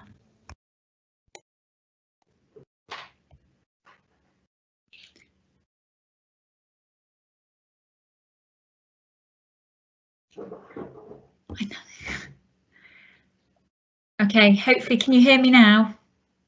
We can. Good, thank you. So we now move to hear from people who've registered to speak on this item. So I believe we have Marie Evans again, who's going to speak on this application. Hello, Mrs. Evans. Oh, thank you, Chair. Well, going by what you've just said, what we've just discussed on the other application, really, yes, everybody seems to agree that a fence is needed to help protect the residents. But one speaking of the proposer, it's now the case of we get it when we get it, and we'll have to suffer the consequences until it eventually is rebuilt. Not fair. That's noise against us. As for extending the hours, that area that you're talking about, extending it till silly o'clock hours in the morning and night, is right outside the back of my house. And when do we get a break? When do we get a break? You say there's going to be no more road traffic. People's going to rent a unit that I've heard the containers banging and crashing. Just a banging of a metal inside or shutting and opening the doors is noise enough on itself, let alone loads of people going in and out, taking their turns. If they've got businesses of their own, they're not going to come to their unit until early hours of the morning, late at night and all weekend. When do us residents get a break? I am totally against any extension of any hours. We need to live in this road. You wouldn't like your neighbour doing this to any one of you, any one of your neighbours doing this to your own home. Totally, no, definitely against extending those hours. Thank you, Chair. Thank you very much, Mrs. Evans. We really appreciate you expressing your thoughts, and I'm sure many of the Campbell Road residents feel similarly. I believe we've also got some written statements from other residents in the road. We have Chair, and Guy Riddick, the local area manager, is going to read those for us, starting with the statement from David and Julie Lewis. Thank you. Yes, thank you, Chairman. Chair, right, I will read this out. Dear Planning Committee, our property backs onto the proposed storage site. We hope that you seriously take into consideration all the objections that people have made regarding this proposal. We would like you to consider how you would feel if this was going to be happening at the end of your back garden. The proposed access times for the public is entirely unacceptable. We will never have any time when there will not be somebody wanting access to the site. It was bad enough when we had buses going backwards and forwards all hours of the day and night. We live in an industrial area, not an industrial estate. If it were an industrial estate, with the whole area would be industrial units, and then the proposed times may be acceptable, but it is not. It is surrounded by residential living spaces. The noise that we have had to endure all summer has been dreadful. This is only going to get worse with the public accessing the site all hours of the day, 7 days a week. We cannot believe this has come to the Planning Committee again, as the extra access hours were declined on the previous planning application for the site. We ask that you use your compassion and common sense and vote against this application for the sanity of the residents of Campbell Road. Thank you for giving us the opportunity for our views to be heard. That's Mr. and Mrs. Lewis of 129 Campbell Road. Right, I have another here, just getting this on. Ready to read. Right, this one is a letter from John Davidson of 149 Campbell Road. As a long-time resident of Campbell Road, with over 25 years of living on the odd side of the road backing onto the railway works, I have seen the evolution of the open area opposite from railway workers' car park to wildlife haven to car storage and now future storage of a different kind. I'm concerned about the access times for this storage and the proposed long opening hours and what exactly is the nature and appearance of the storage. The nature of the storage, i.e. shipping containers or something purpose-built, public or business use, industrial storage, etc., will determine the usage pattern. Traffic movement to initially set up storage will be considerable, but inevitable and thankfully time limited. It is the visits by customers and clients which is more of a concern to me. With regard to road and bridge use, the site, but more especially the use of the facility which is directly opposite the houses. When the site was used for industrial use, in brackets car park for the workers, it was mainly restricted to the beginning and end of normal shifts, and as such the vehicles were arriving and leaving in a relatively short period of time, the pattern of which was easy to become used to. I accept that the overall level of use may be similar to the aggregated use of workers' vehicles in the past, but it is the extended nature of this use which is potentially going to cause the most disruption to the residential side of Campbell Road. There will be no pattern of ingress and egress to get used to, so the acoustic fencing which has been proposed should be in place before the works are started. This will help, but again, depending on the nature of the business, will not totally ameliorate the impact to residents. The two main issues will be firstly noise from vehicles and doors to the units slamming and banging, etc. This impact would most easily be lessened by not allowing late night access. 2300 hours does seem far too late to be allowing access so close to residential properties, as noise at this time of night will inevitably cause people to wonder what is going on and give rise to concern, worry and disturbance. The second, and potentially the highest impact issue, will be the lighting, both general site lighting and specific units, which will need to be considerable for the safe access in the dark. This is not an easy one to legislate for because automatic lighting, which triggered by vehicle movements, will potentially disturb residents, having no real pattern to get used to, whereas permanent lighting will potentially give rise to even more disturbance. There is already far too much light pollution from the works on both sides of the road. Regrettably, the ability to appreciate a starry sky over Campbell Road is a thing of the past. The easiest way to ameliorate the impact of lighting would be, again, to limit the use to daytime or early evening, and certainly not as late as 2300 hours. I'm not against appropriate use of the site, especially now that it has already lost all of its wildlife and semi-natural feel, but would ask for the above to be taken into consideration. Thank you, John Davison. Sorry. And I'll just get the third letter. Right, and this letter is from Rebecca Stratton, resident of Campbell Road. I'm unable to speak at the meeting regarding the planning application, but I wish to express how I am strongly against the new hours. 6 AM until 11 PM weekdays and 8 AM until 8 PM on weekends would have a huge impact on our quality of living in this house. We already tolerate a lot of noise from the constant hum of the railway, refuelling tanks and the noise of railway workers. Our back bedroom is very close to the entrance, and the noise of the vehicles in and out is already very loud. We should not be woken at 6 AM every day and kept awake until 11 PM. Most residents have small children who need to have a peaceful home to rest. I understand that this road is full of industry, but residents should be taken into consideration and listened to. These hours should be normal working hours, not so early or not so very late into the night. I also worry about lighting. Will they need to flood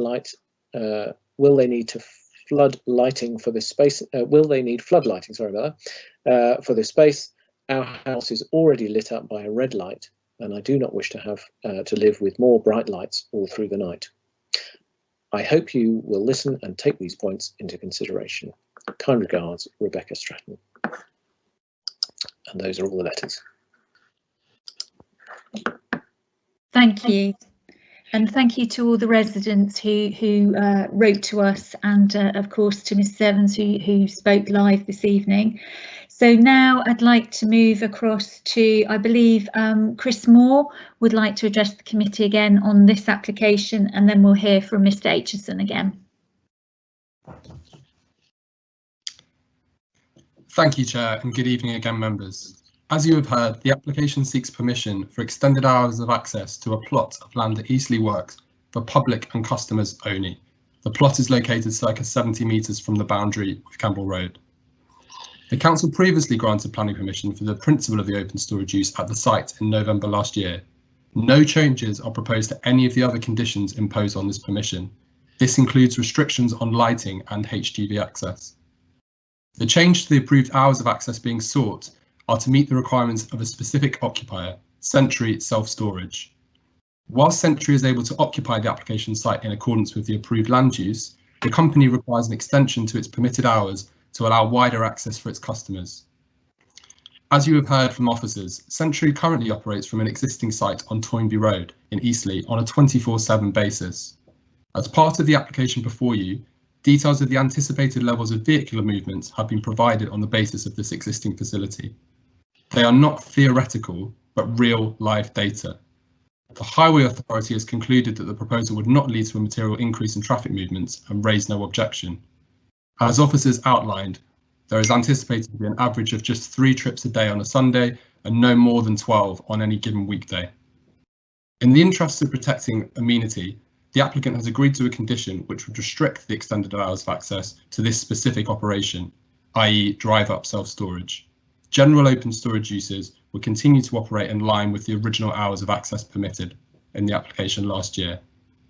The proposal will ensure that an established local business can grow and operate a new facility from what is an identified employment site. It will also ensure that the company continues to contribute to the local economy and protect a series of jobs and wages without raising any significant risk to the amenity afforded to local residents. We very much hope that members can support the recommendation of your professional officers and vote to approve this application. Thank you, Chair.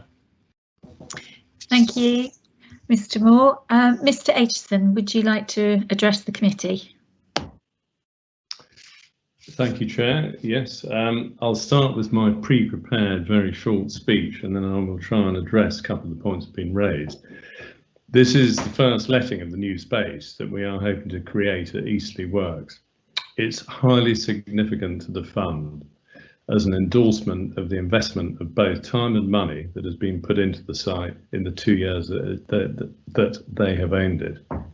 By approving the application, you will enable a local business to relocate, and you will give the fund confidence to carry on with the improvements that they have planned for this important allocated employment site that you've already heard about.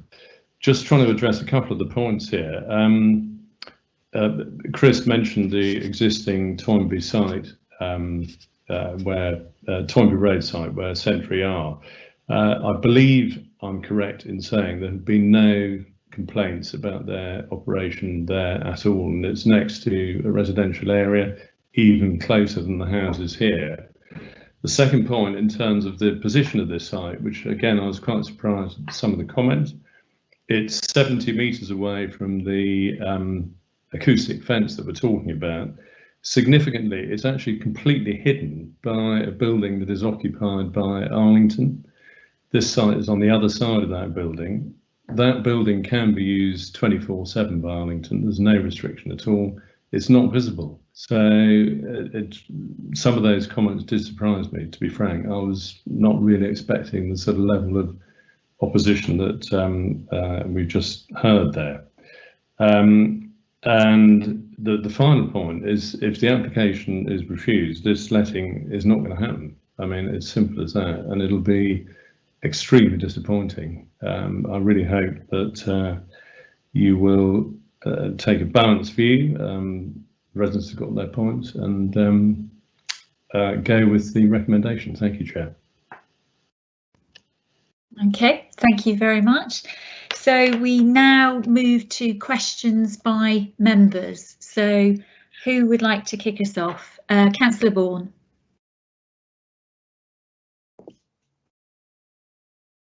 Thank you, Chair. I was looking through the report. It doesn't say how many storage units are going to be on site. It talks about the size, etc., but not how many. Thank you.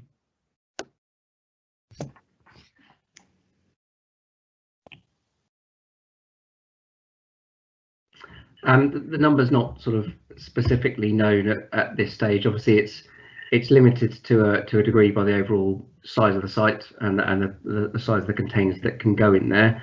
I said it's kind of comparable to the Toynbee Road site, which has been referenced, so it'd likely be a sort of a potentially a similar number, but there isn't an exact number at this stage. Do we know how many are at Toynbee Road? I don't off the top of my head. I mean, I said the data that we have and which has been provided in relation to that particular use relates to the number of sort of accesses to it and the number of vehicle movements that take place. So they're kind of relative to the number of storage units that are provided. In terms of the noise assessment that's been submitted, that highlights that really for this particular site on the railway works, the traffic noise will be the primary source of noise because of the separation that's afforded for the sites and the screening from the existing building that Mr. Aitchison referred to. So as I say, that the sort of relevance correlation, if you like, is in terms of the number of movements that are generating the noise that would arise from that in terms of the potential impacts. And as I said in the presentation, they are based on the sort of real-term data that's been provided for that particular sort of known site. They are relatively low across the period of whole day.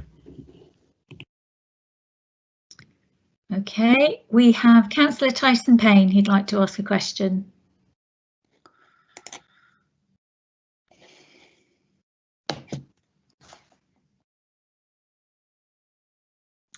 So I think I'm going to ask the same question as Councillor Bourne, but slightly differently. So how many, not containers, but how many units are there currently at Toynbee? So if I am a person wanting to put my stuff into a unit, how many units are there currently and how many will there be at the new site? Could you also repeat those numbers? Because I think I heard 3 movements on a Sunday and 12 weekdays. And is that 12 throughout the week or is that on average 12 per day? So could I have a repeat of those numbers, please? I think that's all this time. Oh, yes. Also, hours of working, are they currently working to 11 o'clock at night at the current site? Okay, thank you. In response to the last question, the current site is a sort of 24/7 operation, so it allows access at any time of the day on any day of the week. So that site does operate, as I say, over that period. In terms of the vehicle movements, the data that's been provided are sort of average figures for kind of each day of the week, and that shows three movements on a Sunday and a maximum of 12 on any given day in the week. So that was the highest number on any particular day, with the other days being lower and within that sort of range. So they're the numbers. In terms of the number of units, as I say, I haven't got the answer to that specific question. It will be limited to a degree, as I said, again, by the size of the site and the space that's available on there. And obviously that will then be linked to the traffic movements and the number of accesses to the site and the impacts that arise from that, as I previously said. Okay, and we have Councillor Irish wanted to ask a question.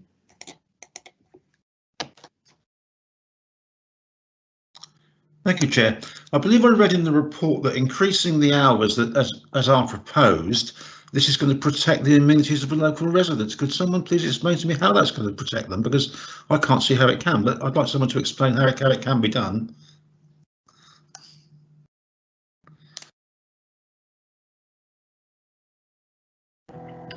I'm not sure it explicitly says that increasing the hours will directly protect amenity. The sort of report and the matters that are covered are about the impacts that would arise from the proposals, so the extension of the hours and what the impacts of that would be.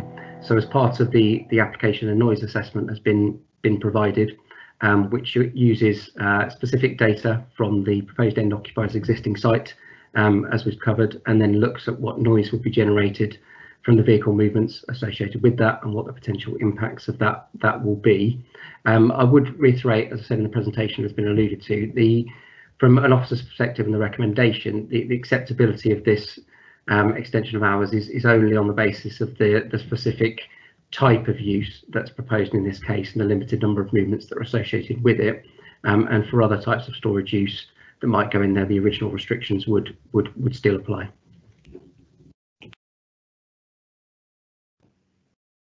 Okay, thank you. Councillor Tyson-Payne has indicated she has another question.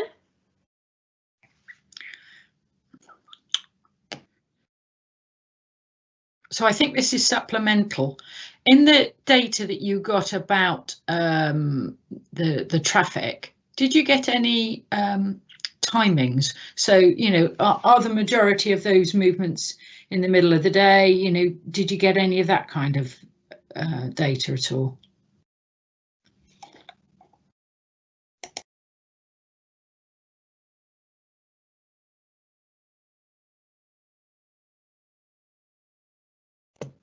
You're muted, David. I should be able to work that out now. Sorry about that. So the data that's been provided is for total movements across the whole of the period of the day, so they could occur at different points. What the noise assessment does is it does some sort of modelling on the basis of different scenario, what we call sort of scenario testing. So that picks a particular sensitive period on which to assess the impacts associated with the use. So that looks at Sundays in particular, because they were considered to be the most sensitive period when the site as a whole would be quieter and the background noise levels would be less.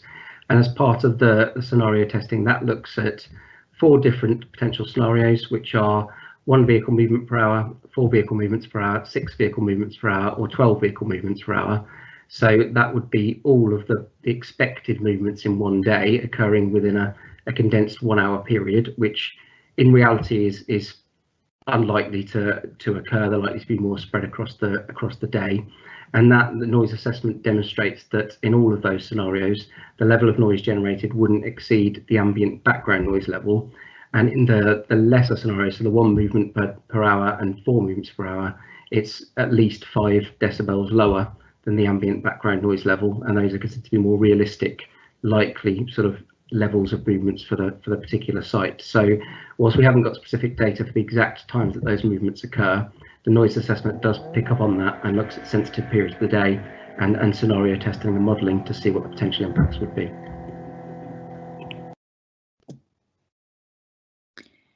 Okay, any other councillors want to ask any questions? No. Okay, you'll be very pleased to hear I don't have any questions because the things I was going to ask about have already been asked about. So do I have a proposer, please? Councillor Bourne, thank you. And do I have a seconder? Councillor Mann, thank you. So if we now move into debate, who would like to kick us off? Councillor Irish. Yes, Chair. Well, I'd like to move an amendment that we actually refuse this application, and I do so because the increased hours, as we've heard from the residents, it's just not fair on them to have all this extra hours and all these vehicle movements and noise virtually most of the day. It's totally unfair on them, and I can't support it. And I have over the last few months had a lot of questions from people in Toynbee Road asking me why we're getting all this increase in traffic in Toynbee Road, and now I know the reason why, because of these storage units. So, Chair, I cannot support it. I'm going to move an amendment to refuse. I hope someone will support that, and that's how I feel about it. Thank you. Okay, can I just check? So you said you're going to move an amendment, or do you mean you're just going to vote against it?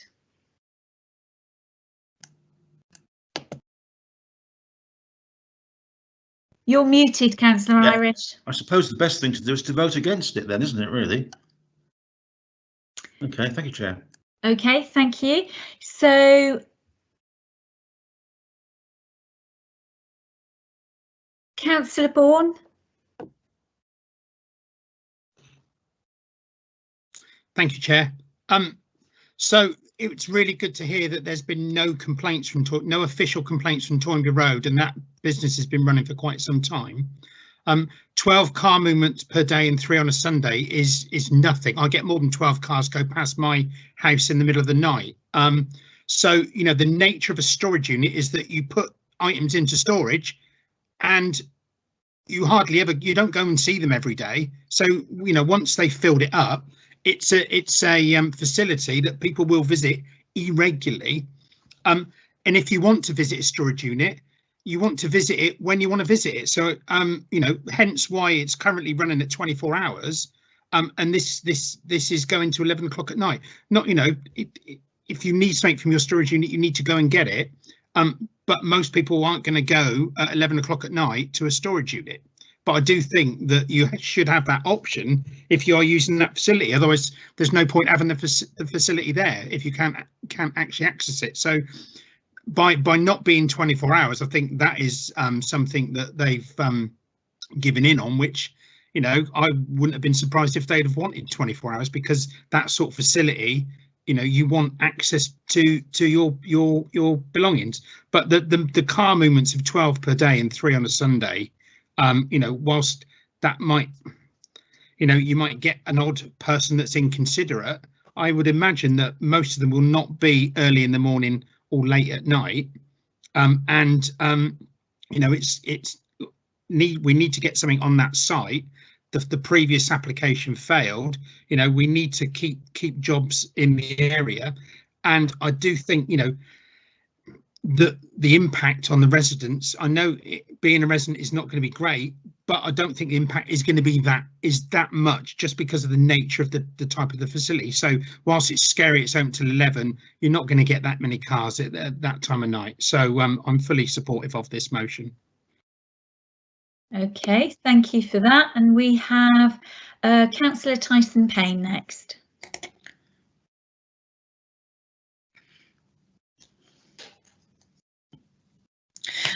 Councillor Bourne has just said everything I was going to say, so I won't say any more. Thank you very much. Short and sweet. Thank you. Thank you, Councillor Tyson Payne. Just thinking who we haven't heard from tonight. Councillor Clark, you're the county councillor for the area. Do you have any views on this application? Happy to support. There's no point in repeating what Councillor Bourne and Councillor Tyson Payne have said. Happy to support. Thank you. Councillor Mann, did you want to speak on this application?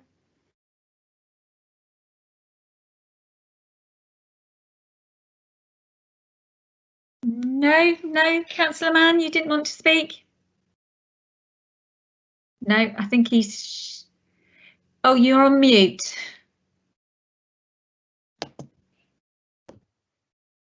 It was Dilip talking to me. Oh, she's just going to work.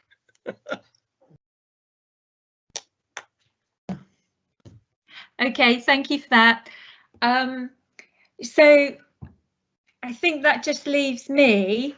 I think this is I can very much understand the residents' point of view from the perspective of their experiences of the last few years, and I can appreciate why they would feel so concerned that, particularly as in order to access this site, you would have to go along the road, which obviously runs along the back of the houses. The fact that it is at night, or it potentially they'll have people at night, but obviously there'll be the lights. I can understand all of those concerns, and from the residents' point of view, they're not looking at just this one application in isolation. They're looking at this application in terms of what they experience day in and day out. And I'm sure that if I was a resident living in Campbell Road, I would feel very much the way that they do. At the same time, I think if we actually look at the specifics of this case and very much that we are specifically only talking about this one company or a company operating this kind of self-storage, sorry, to be correct. And the fact that there have been no complaints from their existing site in Toynbee Road, and that is very much a residential area. When you drive up Toynbee Road, you are very clear that you are in a residential area.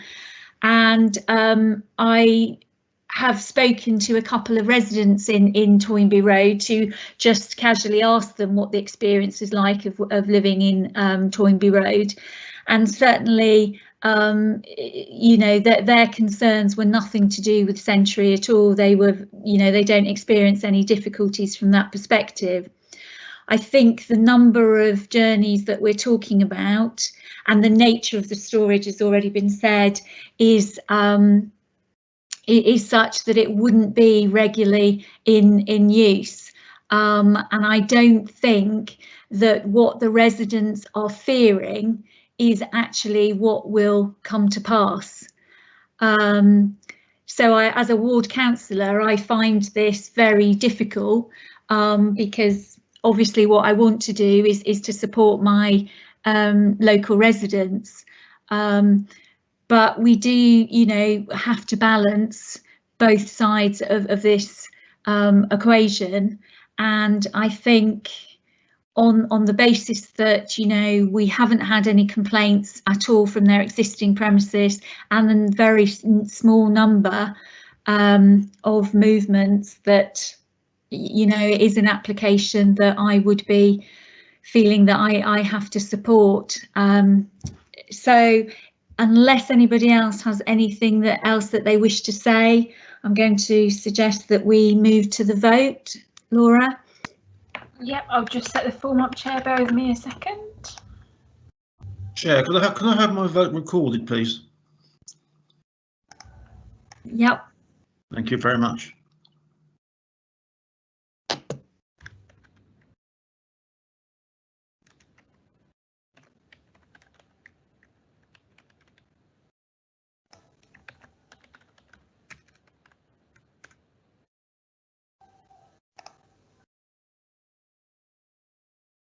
It should be in the chat now, councillors.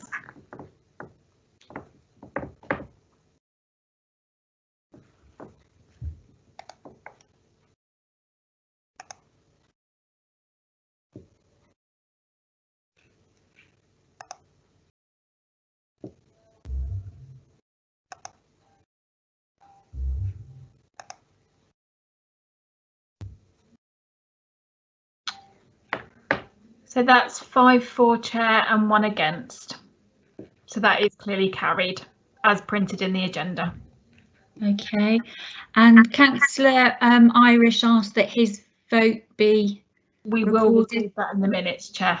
Lovely, thank you very much. So we then move on to the next planning application, which this time relates to Dutton Lane car park. Again, can I remind councillors that they must be present for the duration of this item so they can vote at the end. And can I ask this time Stuart Warburn to present the report, please? Thank you, Chair. Good evening all. Can you hear me? Super.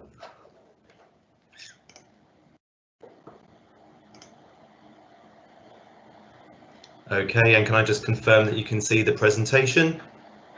Yes, we can. Excellent. Okay, so this is a planning application submitted at the Dutton Lane car park in central Eastleigh. The application is for the continued use of the site as a long stay car park for a further 5 years, originally granted by a planning permission in 2015. It is the former UPS site, which was a parcel distribution site. This is the location plan. Bishopstoke Road to the south, running east-west, the mainline railway line to the west, running north-south, broadly speaking, Eastleigh Town Centre to the west. The site is accessed from Dutton Lane, which is just slightly off the plan here, and then you come into the site through this entrance arrangement here. This is the existing car park setup layout, and that's exactly what is proposed for the extension of 5 years. A small selection of site photographs taken from within the site, broadly looking westwards and to the southern boundary, which is tree planted. In terms of updates since the agenda publication, no further representations have been received. I noted at paragraph 4 of the report there is mention of a barrier control system. That should read gated arrangements, just as an FYI. So in terms of background, this is attending committee because it's an Eastleigh Borough Council application. It's for the continued temporary use of the site as a long stay car park for a further 5 years. Eastleigh Borough Council currently leases the site, and as I said earlier, planning permission was granted in 2015 for the temporary car park use. The site has now been cleared and has been resurfaced. Drainage has been installed as well as temporary lighting. The site is now bounded by secure fencing, is gated and is locked during out of hours. As I said earlier, it's a permit arrangement and there are 150 spaces. Trees and planting is located to the southern and the southeastern boundaries of the site.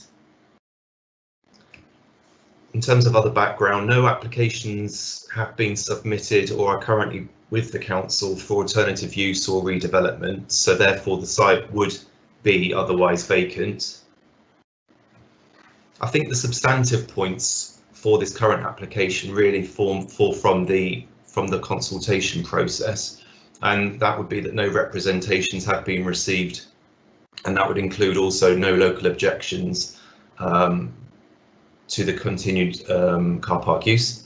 Hampshire Highways, no objection, commenting that the site has worked well with no known incidents. Southampton Airport, no objection, as well as Network Rail. Environmental Health have confirmed that no noise complaints have been received also during the last 5 years. Just to review some planning guidance at a national level, a temporary planning permission may also be appropriate to enable the temporary use of vacant land or buildings prior to any longer term proposals coming forward, and that expands upon the meanwhile use principle. There is no presumption that a temporary grant of planning permission will then be granted permanently. So in terms of the temporary use, there is a review of policy in the report, but to summarise, policy can allow for changes of use in such instances where there is no demonstrable harm to amenity and the environment, including additional and harmful rises in traffic levels, and that the employment base is not markedly reduced. National planning policies contained in the NPPF requires that significant weight is placed upon the need to support economic growth through the planning system.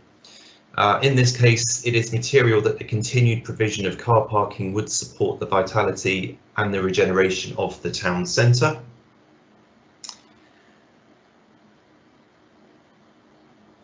So yes, the temporary nature of the continued car park use means that the land is only temporarily removed from employment generating use. And I note here that it does not sterilise the land, preventing it from being redeveloped for employment uses once the lease ceases and the land reverts. So in principal terms, the continued use of the site as a long stay car park is considered to be an economically sustainable meanwhile use, demonstrated that adverse or unacceptable impact upon the amenity of the area will not arise in terms of traffic, noise, air quality and also land contamination. These issues were addressed previously in the 2015 application as well as under planning conditions. The consultation process for the current application would support the view that there are no amenity or transport highways issues to be addressed further. No further physical works are proposed to the site as part of this application. So yes, in summary of the considerations, not considered to be any material changes between the 15 application and the current application for a further 5 years. And the recommendation is to permit for a further 5 years, subject to conditions and a further contribution towards air quality monitoring. Thank you, Chair.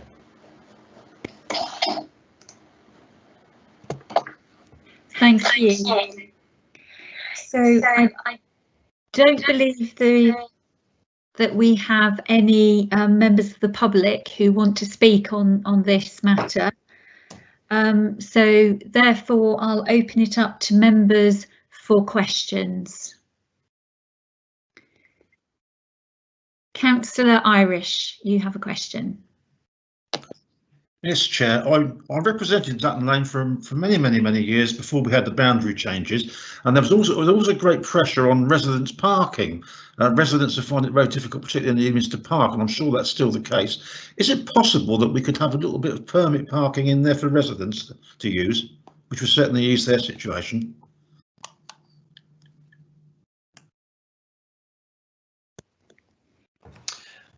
Thank you, Chair. I will take the question. So originally, I note that the noise report submitted in the 2015 application did suggest that the modelling was undertaken on the presumption that there would be general parking from the hours of 8 PM until the morning, and also I think at weekends. I think at the I think in the 2015 committee, members did question the hours arrangements and what was proposed. I think it's sort of over the operational period of the last 5 years, it seems that the hours were regularised to a more sort of standard time of 6 in the morning to 8 PM. And I think from my understanding of the way the site works, the gates are locked physically at 8 PM, and that would be down to a range of operational reasons such as security, social disturbances, I think, really from sort of the risk of crime.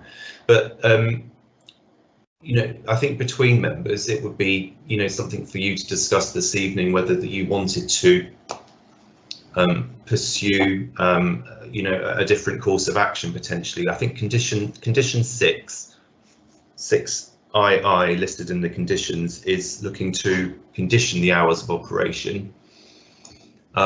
I think general parking would be something that would need to be discussed, but I think there is some information here. Yeah, that's right. So in terms of the 2015 noise report, it was general parking from the hours, from 8 PM through to 6 AM, and whereas the operational hours that have been suggested by the applicant on this current application would restrict the hours from 6 AM to 8 PM. So whilst I think officers would want to be supportive of allowing some more general parking, we would need to potentially look at that condition as an amendment. Okay, thank you for that. I think Councillor Clark also had a question which might be on a similar theme. Yeah, I mean, it relates to the Steamtown brewery that's at the end of Dutton Lane.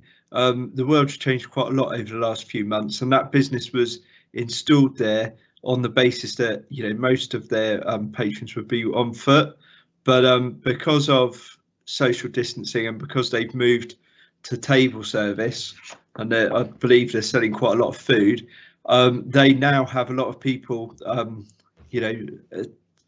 turning up at their brewery that have microbrewery that have driven, and they're struggling to park. So it's an important part of the local economy.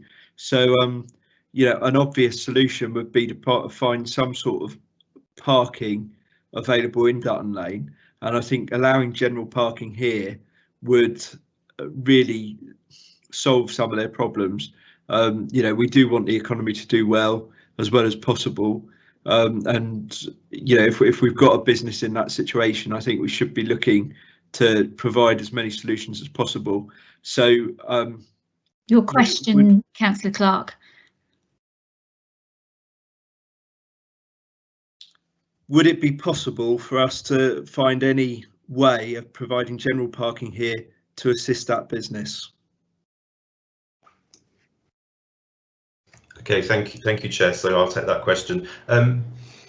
It comes to mind that I think probably residents locally will have become quite used to the operational hours, so maybe very used to the fact the site does close its gates and vehicles are moved from the site at 8 p.m.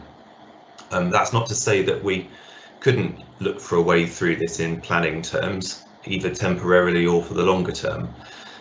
It does, to my mind, sound like something that we would need to reconsult residents on. I believe that process would be a 14-day consultation process.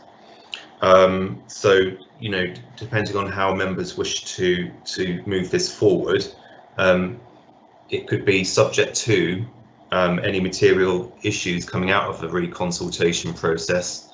The item could be delegated to the head of Housing and Development in consultation with the chair and the vice chair, to then take forward the application for a decision. So we could look to amend the hours of the condition temporarily for a 12-month period, and then it could revert back potentially to what the hours are currently listed in the condition 6. Or we could, again, you know, what comes out of the consultation process, take a view on whether to keep the hours as they currently are suggested in the report. Okay, thank you for that.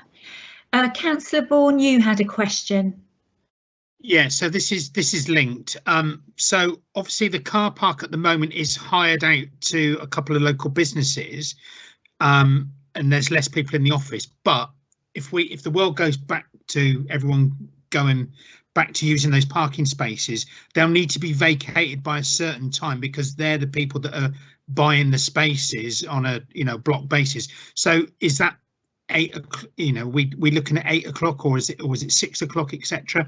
Because whilst I fully support this and it might need to be a short-term measure to help the steam town, those cars will not be able to be parked overnight because they'll need to be gone for the people that are going to pay a lot of money during normal times. So that also really is also for the residents. If we allow residents to park in there overnight, again, they can't just leave the car there and sleep through their alarm, because that space will be needed by the people that are spending all the money on the permits.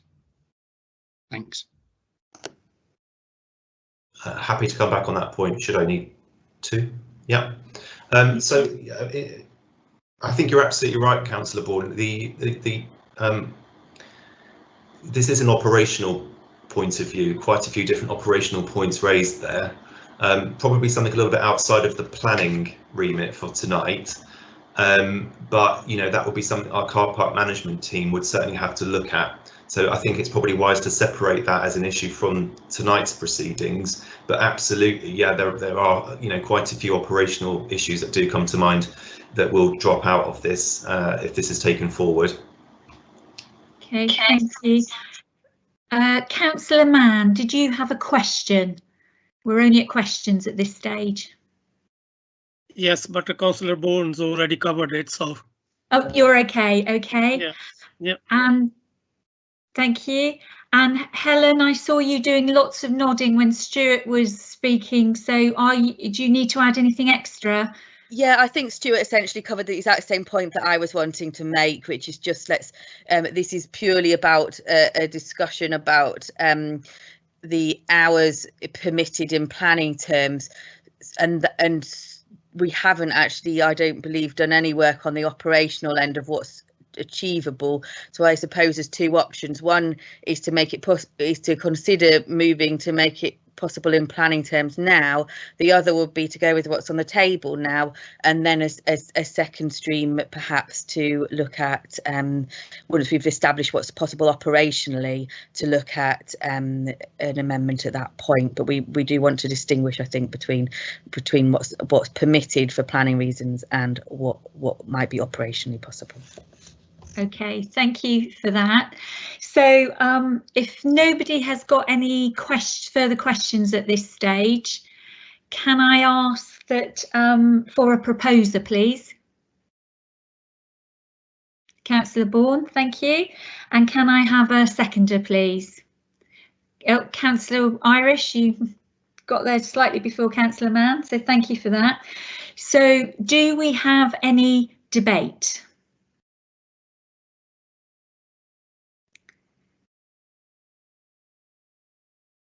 Nobody? Oh, Councillor Tyson Payne.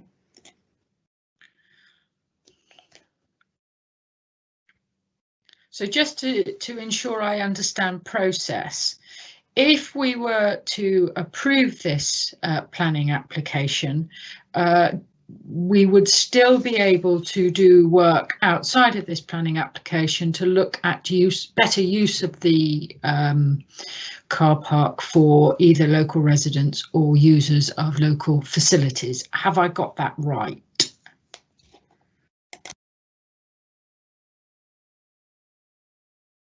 Do you want to comment, Stuart? Yeah, happy to. So yeah, I mean, the option could be to permit as per the recommendation and the conditions.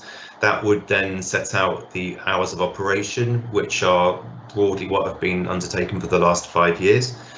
And then there would be the opportunity for the for work to be undertaken on the condition. That would obviously be led by the applicant, but that is Eastleigh Borough Council, to look to vary the condition wording potentially for the hours of operation. Beyond, that would be a future work stream, yeah. Thank you. So we seem to have, oh no, it's disappeared. I was going to say there was a bit of an echo there, but it seems to have disappeared, so that's good. So essentially what we need to decide is, do we want to make an amendment at this stage, which will have to go out to consultation, but dependent on the result of that, it could be delegated to the head of housing and development and myself and the vice chair? Or do we want it to go through as it is now, and then at a later stage, once we've done some work about what's possible, then it will need a variation done at that stage? So Councillor Irish is waving at me. Chair, yes, I mean, I know that the officers won't lose sight of it, but I would just like to make sure and that it will happen. So can we put it through as an amendment so it's there printed tonight in the minutes? As I say, I know that officers won't go and lose it at all. I know they will pursue it and hopefully eventually get it all done. But I would just like to see, for clarity and for my own peace of mind, that it's actually there in the minutes tonight. So if I can move that we do actually make that amendment tonight and put that in our minutes. Thank you, Chair. Sorry, Chair. Councillor Irish, if you would like to move an amendment, we do need to know exactly the timings of said amendment that you'd like to move. Okay, well, I'd like to move an amendment that we put a condition in that we do explore the possibility of residents being able to park in there and customers from Steamtown and other things, and that we really make full use of what available space we've got. Does that make sense? Is that sufficiently clear from a legal perspective? It's not in terms of if you want to change the hours of operation. That doesn't give us a time that you want it to increase by, because obviously at the moment it closes at 8 PM. What are you proposing in terms of the time that it does close? Okay, well, let's say, I mean, yeah, I mean, businesses have to close, don't they, now at 10 o'clock anyway? So why don't we say 10 o'clock in the evening? I'm not sure about weekends. Can we put different times in for weekends? Because obviously it's not used at weekends by business use, is it? So and that could be a good opportunity for the Steamtown and for the residents to use it. So could we say that it's 10 o'clock in Monday to Friday, and I don't know, sort of unlimited at weekends? Does that make sense? Or so shall I maybe answer that question? So it sounds like a general parking allowance up from, well, say 6 AM, which is as per the condition, 6 AM to 10 PM, Monday through to Friday. And then I think what was suggested was a general parking arrangement for the weekend. but I do recall that the permit arrangement was also during the day of Saturday. So would it be something like 6 a.m. potentially to 10 p.m. Monday to Saturday? Yeah. And then on Sunday, which currently there is no parking, again, it's gated, something like a daytime parking arrangement. So 10 a.m. to 10 p.m. again on Sunday. Yeah, and I don't know whether you want to consider, members, this being a temporary extension of hours for maybe a 12-month period. And then it reverts, unless otherwise agreed, to the hours that are as per the report. I don't know, it's something you may wish to discuss now. Okay, I've got Councillor Irish and then Councillor Bourne. Yeah, Chair, those hours sound fine to me. Yeah, and I think to do it for a 12-month experimental period would be good. And those hours that have just been mentioned are really, really useful hours and acceptable hours. So yeah, I would go with that. So if I amend it to that and we use those hours and we go for a 12-month experimental period, that's my amendment. Thank you, Chair. Okay, so if you're moving that amendment, we need to know whether you've got somebody to second it. Can I speak first, just because 10 o'clock is here today. In 2 months' time, it could be 11 or midnight, and I think if you cut yourself off at 10 o'clock, you're not going to help Steamtown, because if they're open until 12 o'clock, then you know we've kiboshed them by saying 10 o'clock. But someone's got to shut, if it's gated, someone's got to shut those gates. So I don't know how that operation is going to work. So you might as well leave it open all night almost. But I do think 10 o'clock is short-sighted, because I'm hoping this government don't keep us out the pubs for 10 o'clock for too much longer. So I'd suggest midnight. Okay, Councillor Irish. Yes, Chair, I would certainly go along with that. I think that's very sensible. I think as Councillor Bourne says, hopefully it might well change to then. We just don't know, do we? So if we've got it till midnight, then our options are covered, aren't they? So let's go for midnight. Thank you. Councillors, it probably is worth noting we don't actually know that parking services will be able to accommodate this. So whilst you can make this amendment and you can make this request, operationally parking services may not be able to accommodate. Thank you, Laura. So the best way to proceed, Councillor Clark. Yeah, I was going to go for 10 p.m. for the parking services practicality issue. Really, I do appreciate what Councillor Bourne's saying. You know, sadly, I think it's unlikely that the 10 p.m. cut-off time is going to be raised anytime soon. I think from the practical point of view of parking services actually closing it, I think the 10 p.m. is the most workable solution, and it is better than we have at the moment. And at least for the foreseeable future, it will mean that anyone using the Steamtown can park there until they're likely to leave. So I would second it as it was originally stated, with advice that we go for a 10 p.m. extension and then the unlimited at weekends. Okay, so we have, if I've understood correctly, we have a proposer with Councillor Irish and we've had a seconder with Councillor Clark. So at this stage we need to vote on that. Is that correct, Laura? Yes, we do, Chair. We do have some advice from Andy Granfield, Head of Planning, just saying if you're amending hours, we suggest that you resolve to approve the scheme subject to reconsulting local residents on changes and considering the outcome, which then means that we could also liaise with parking services during this time. Councillor Bicknell has also just messaged me, because he is watching from home, bear with me a second, saying that there may be an additional cost to ELAC with parking services having to come out and close the gates later, because I believe that you may pay for it yourselves if you have to change the times, if it's outside the times that they are already working and they are working unsociable hours. So it is worth bearing all of those things in mind. And I think Helen wants to speak, because I think she's been furiously writing up the amendment while I've been messaging various people for advice. Okay, Helen? Yeah, just to ask for a moment, please, because I think what would be useful would be to quickly write up the amendment and double check that what we think we are voting on is you know, that everyone can see it in black and white. So if you're able to bear with me for a moment, I'll just finish writing up what I think we're agreeing. And is it for a time limited period that we're agreeing 12 to? months. 12 months. 12. Okay, bear with me. Councillor Clark, did you want to speak while Helen is writing up the amendment? Yeah, just in response to the issue of there being a cost to ELAC, you know, this request initially came from residents and came from, you know, a good local business, and I think the economic benefits outweigh any short-term costs over the next year.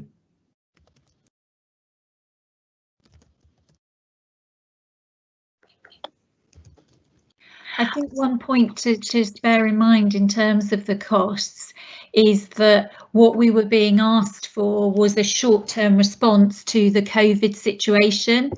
So it may be that we don't need to do a year.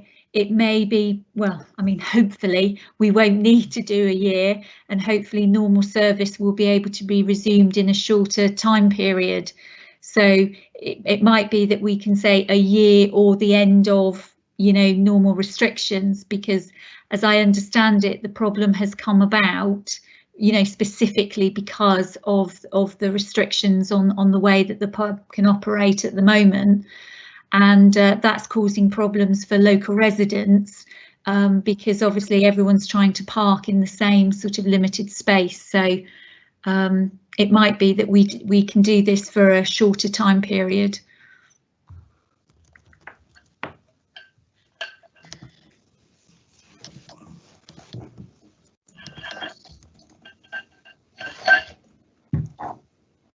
Okay, whilst Helen's doing that, Councillor Mann, did you want to speak? And then yeah, I just want to clarify something. We're leasing this ground from Network Rail, aren't we? I believe so. Shall I answer, Chair? Yes, please. So in the application form, there, I don't believe it is Network Rail. It is a property company in London. Yeah, it probably comes through them, but I think it belongs to them. Anyway, we had some car dealers using it recently. I haven't been around that way, so I don't know. Is it lying empty now, or are the car dealers still using it? The last time I was down there, some time ago.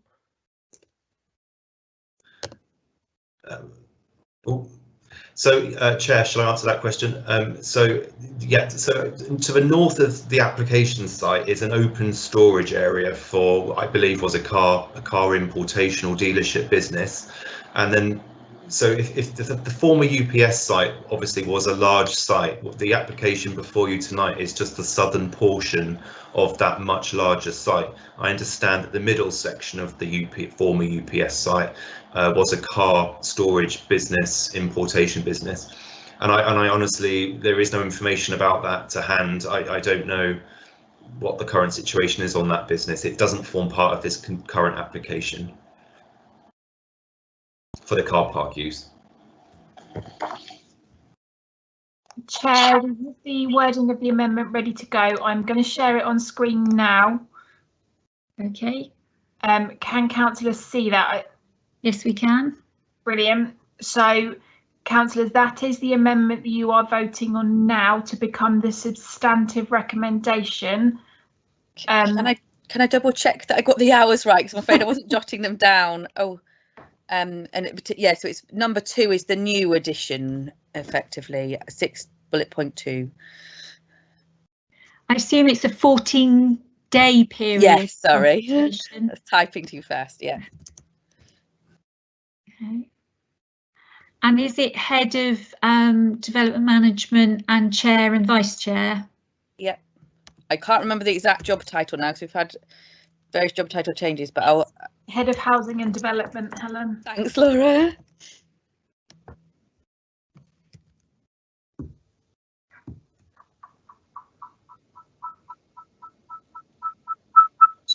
Oh, hold on, we've got too many microphones on. Bear with me just a second.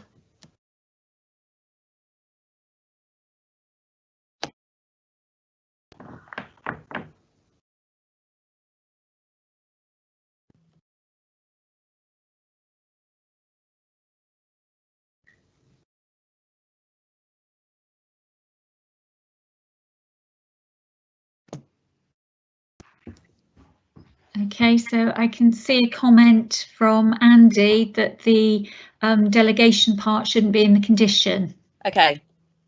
So fine. So Joe, so just put up to subject to a 40-day period of consultation. Yeah.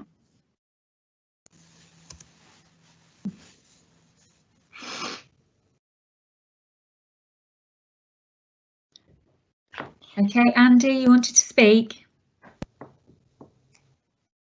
Thank you, Chair. Sorry to interrupt. I think what you're trying to achieve is a condition which gives the option of allowing the car park to be open to a set period of time, and we're probably joining up what we've discussed as being a resolution to approve subject to a suitably worded condition. Yeah. So I think what that resolution should say is condition 6 reads with the first part. The second part will be for an initial period of 12 months. The hours of operation shall be from 6 till 10. And then you go into the third part. So then any reference to delegation sits within the final decision on this. So it would be to approve subject to a further consultation with local residents on increasing the hours to 10 PM. Fine. And if not, that element just gets struck out. Correct. Fine.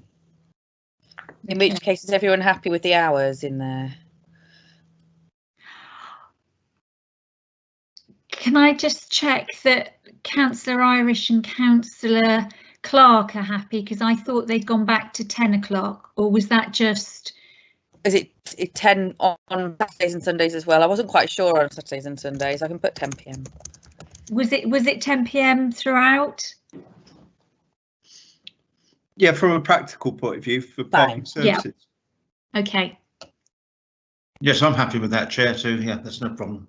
Okay, so we have a proposer and we have the seconder. We've got the words. So are we ready for a vote? Can we take a vote on the amendment as it appears on the screen?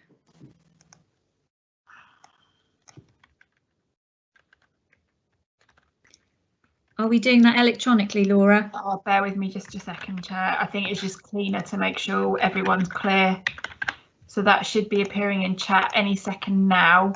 So councillors, you will need to vote on this, and if this is carried, this will become the substantive recommendation, but you will still need, well, you don't need to, but there can still be debate before you have a final vote.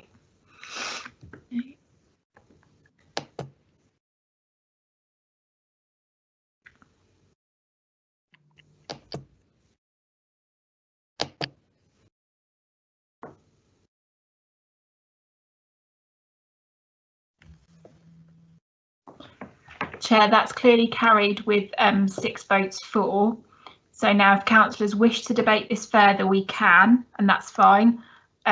Otherwise, we will need to take, and that this is now the substantive recommendation, so you can debate further, but we will unfortunately need to vote again as this is the substantive recommendation. Okay, thank you for that. So does anybody have any further debate that they wish to have on this substantive motion as it stands now?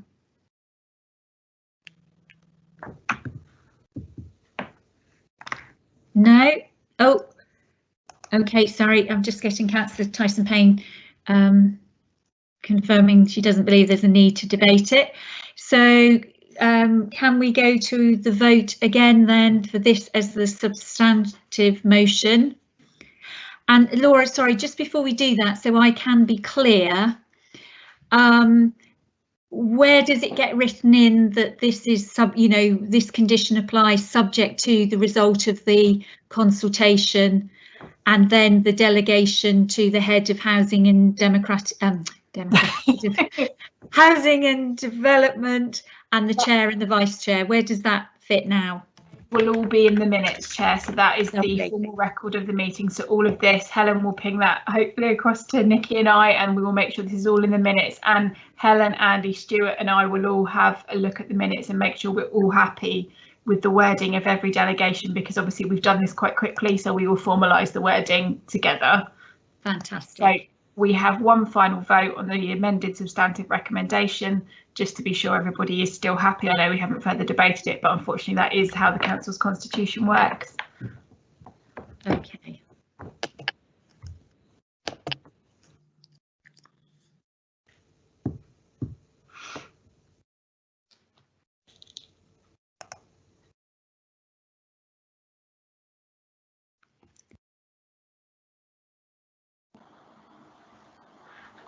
I think we're missing one. We are,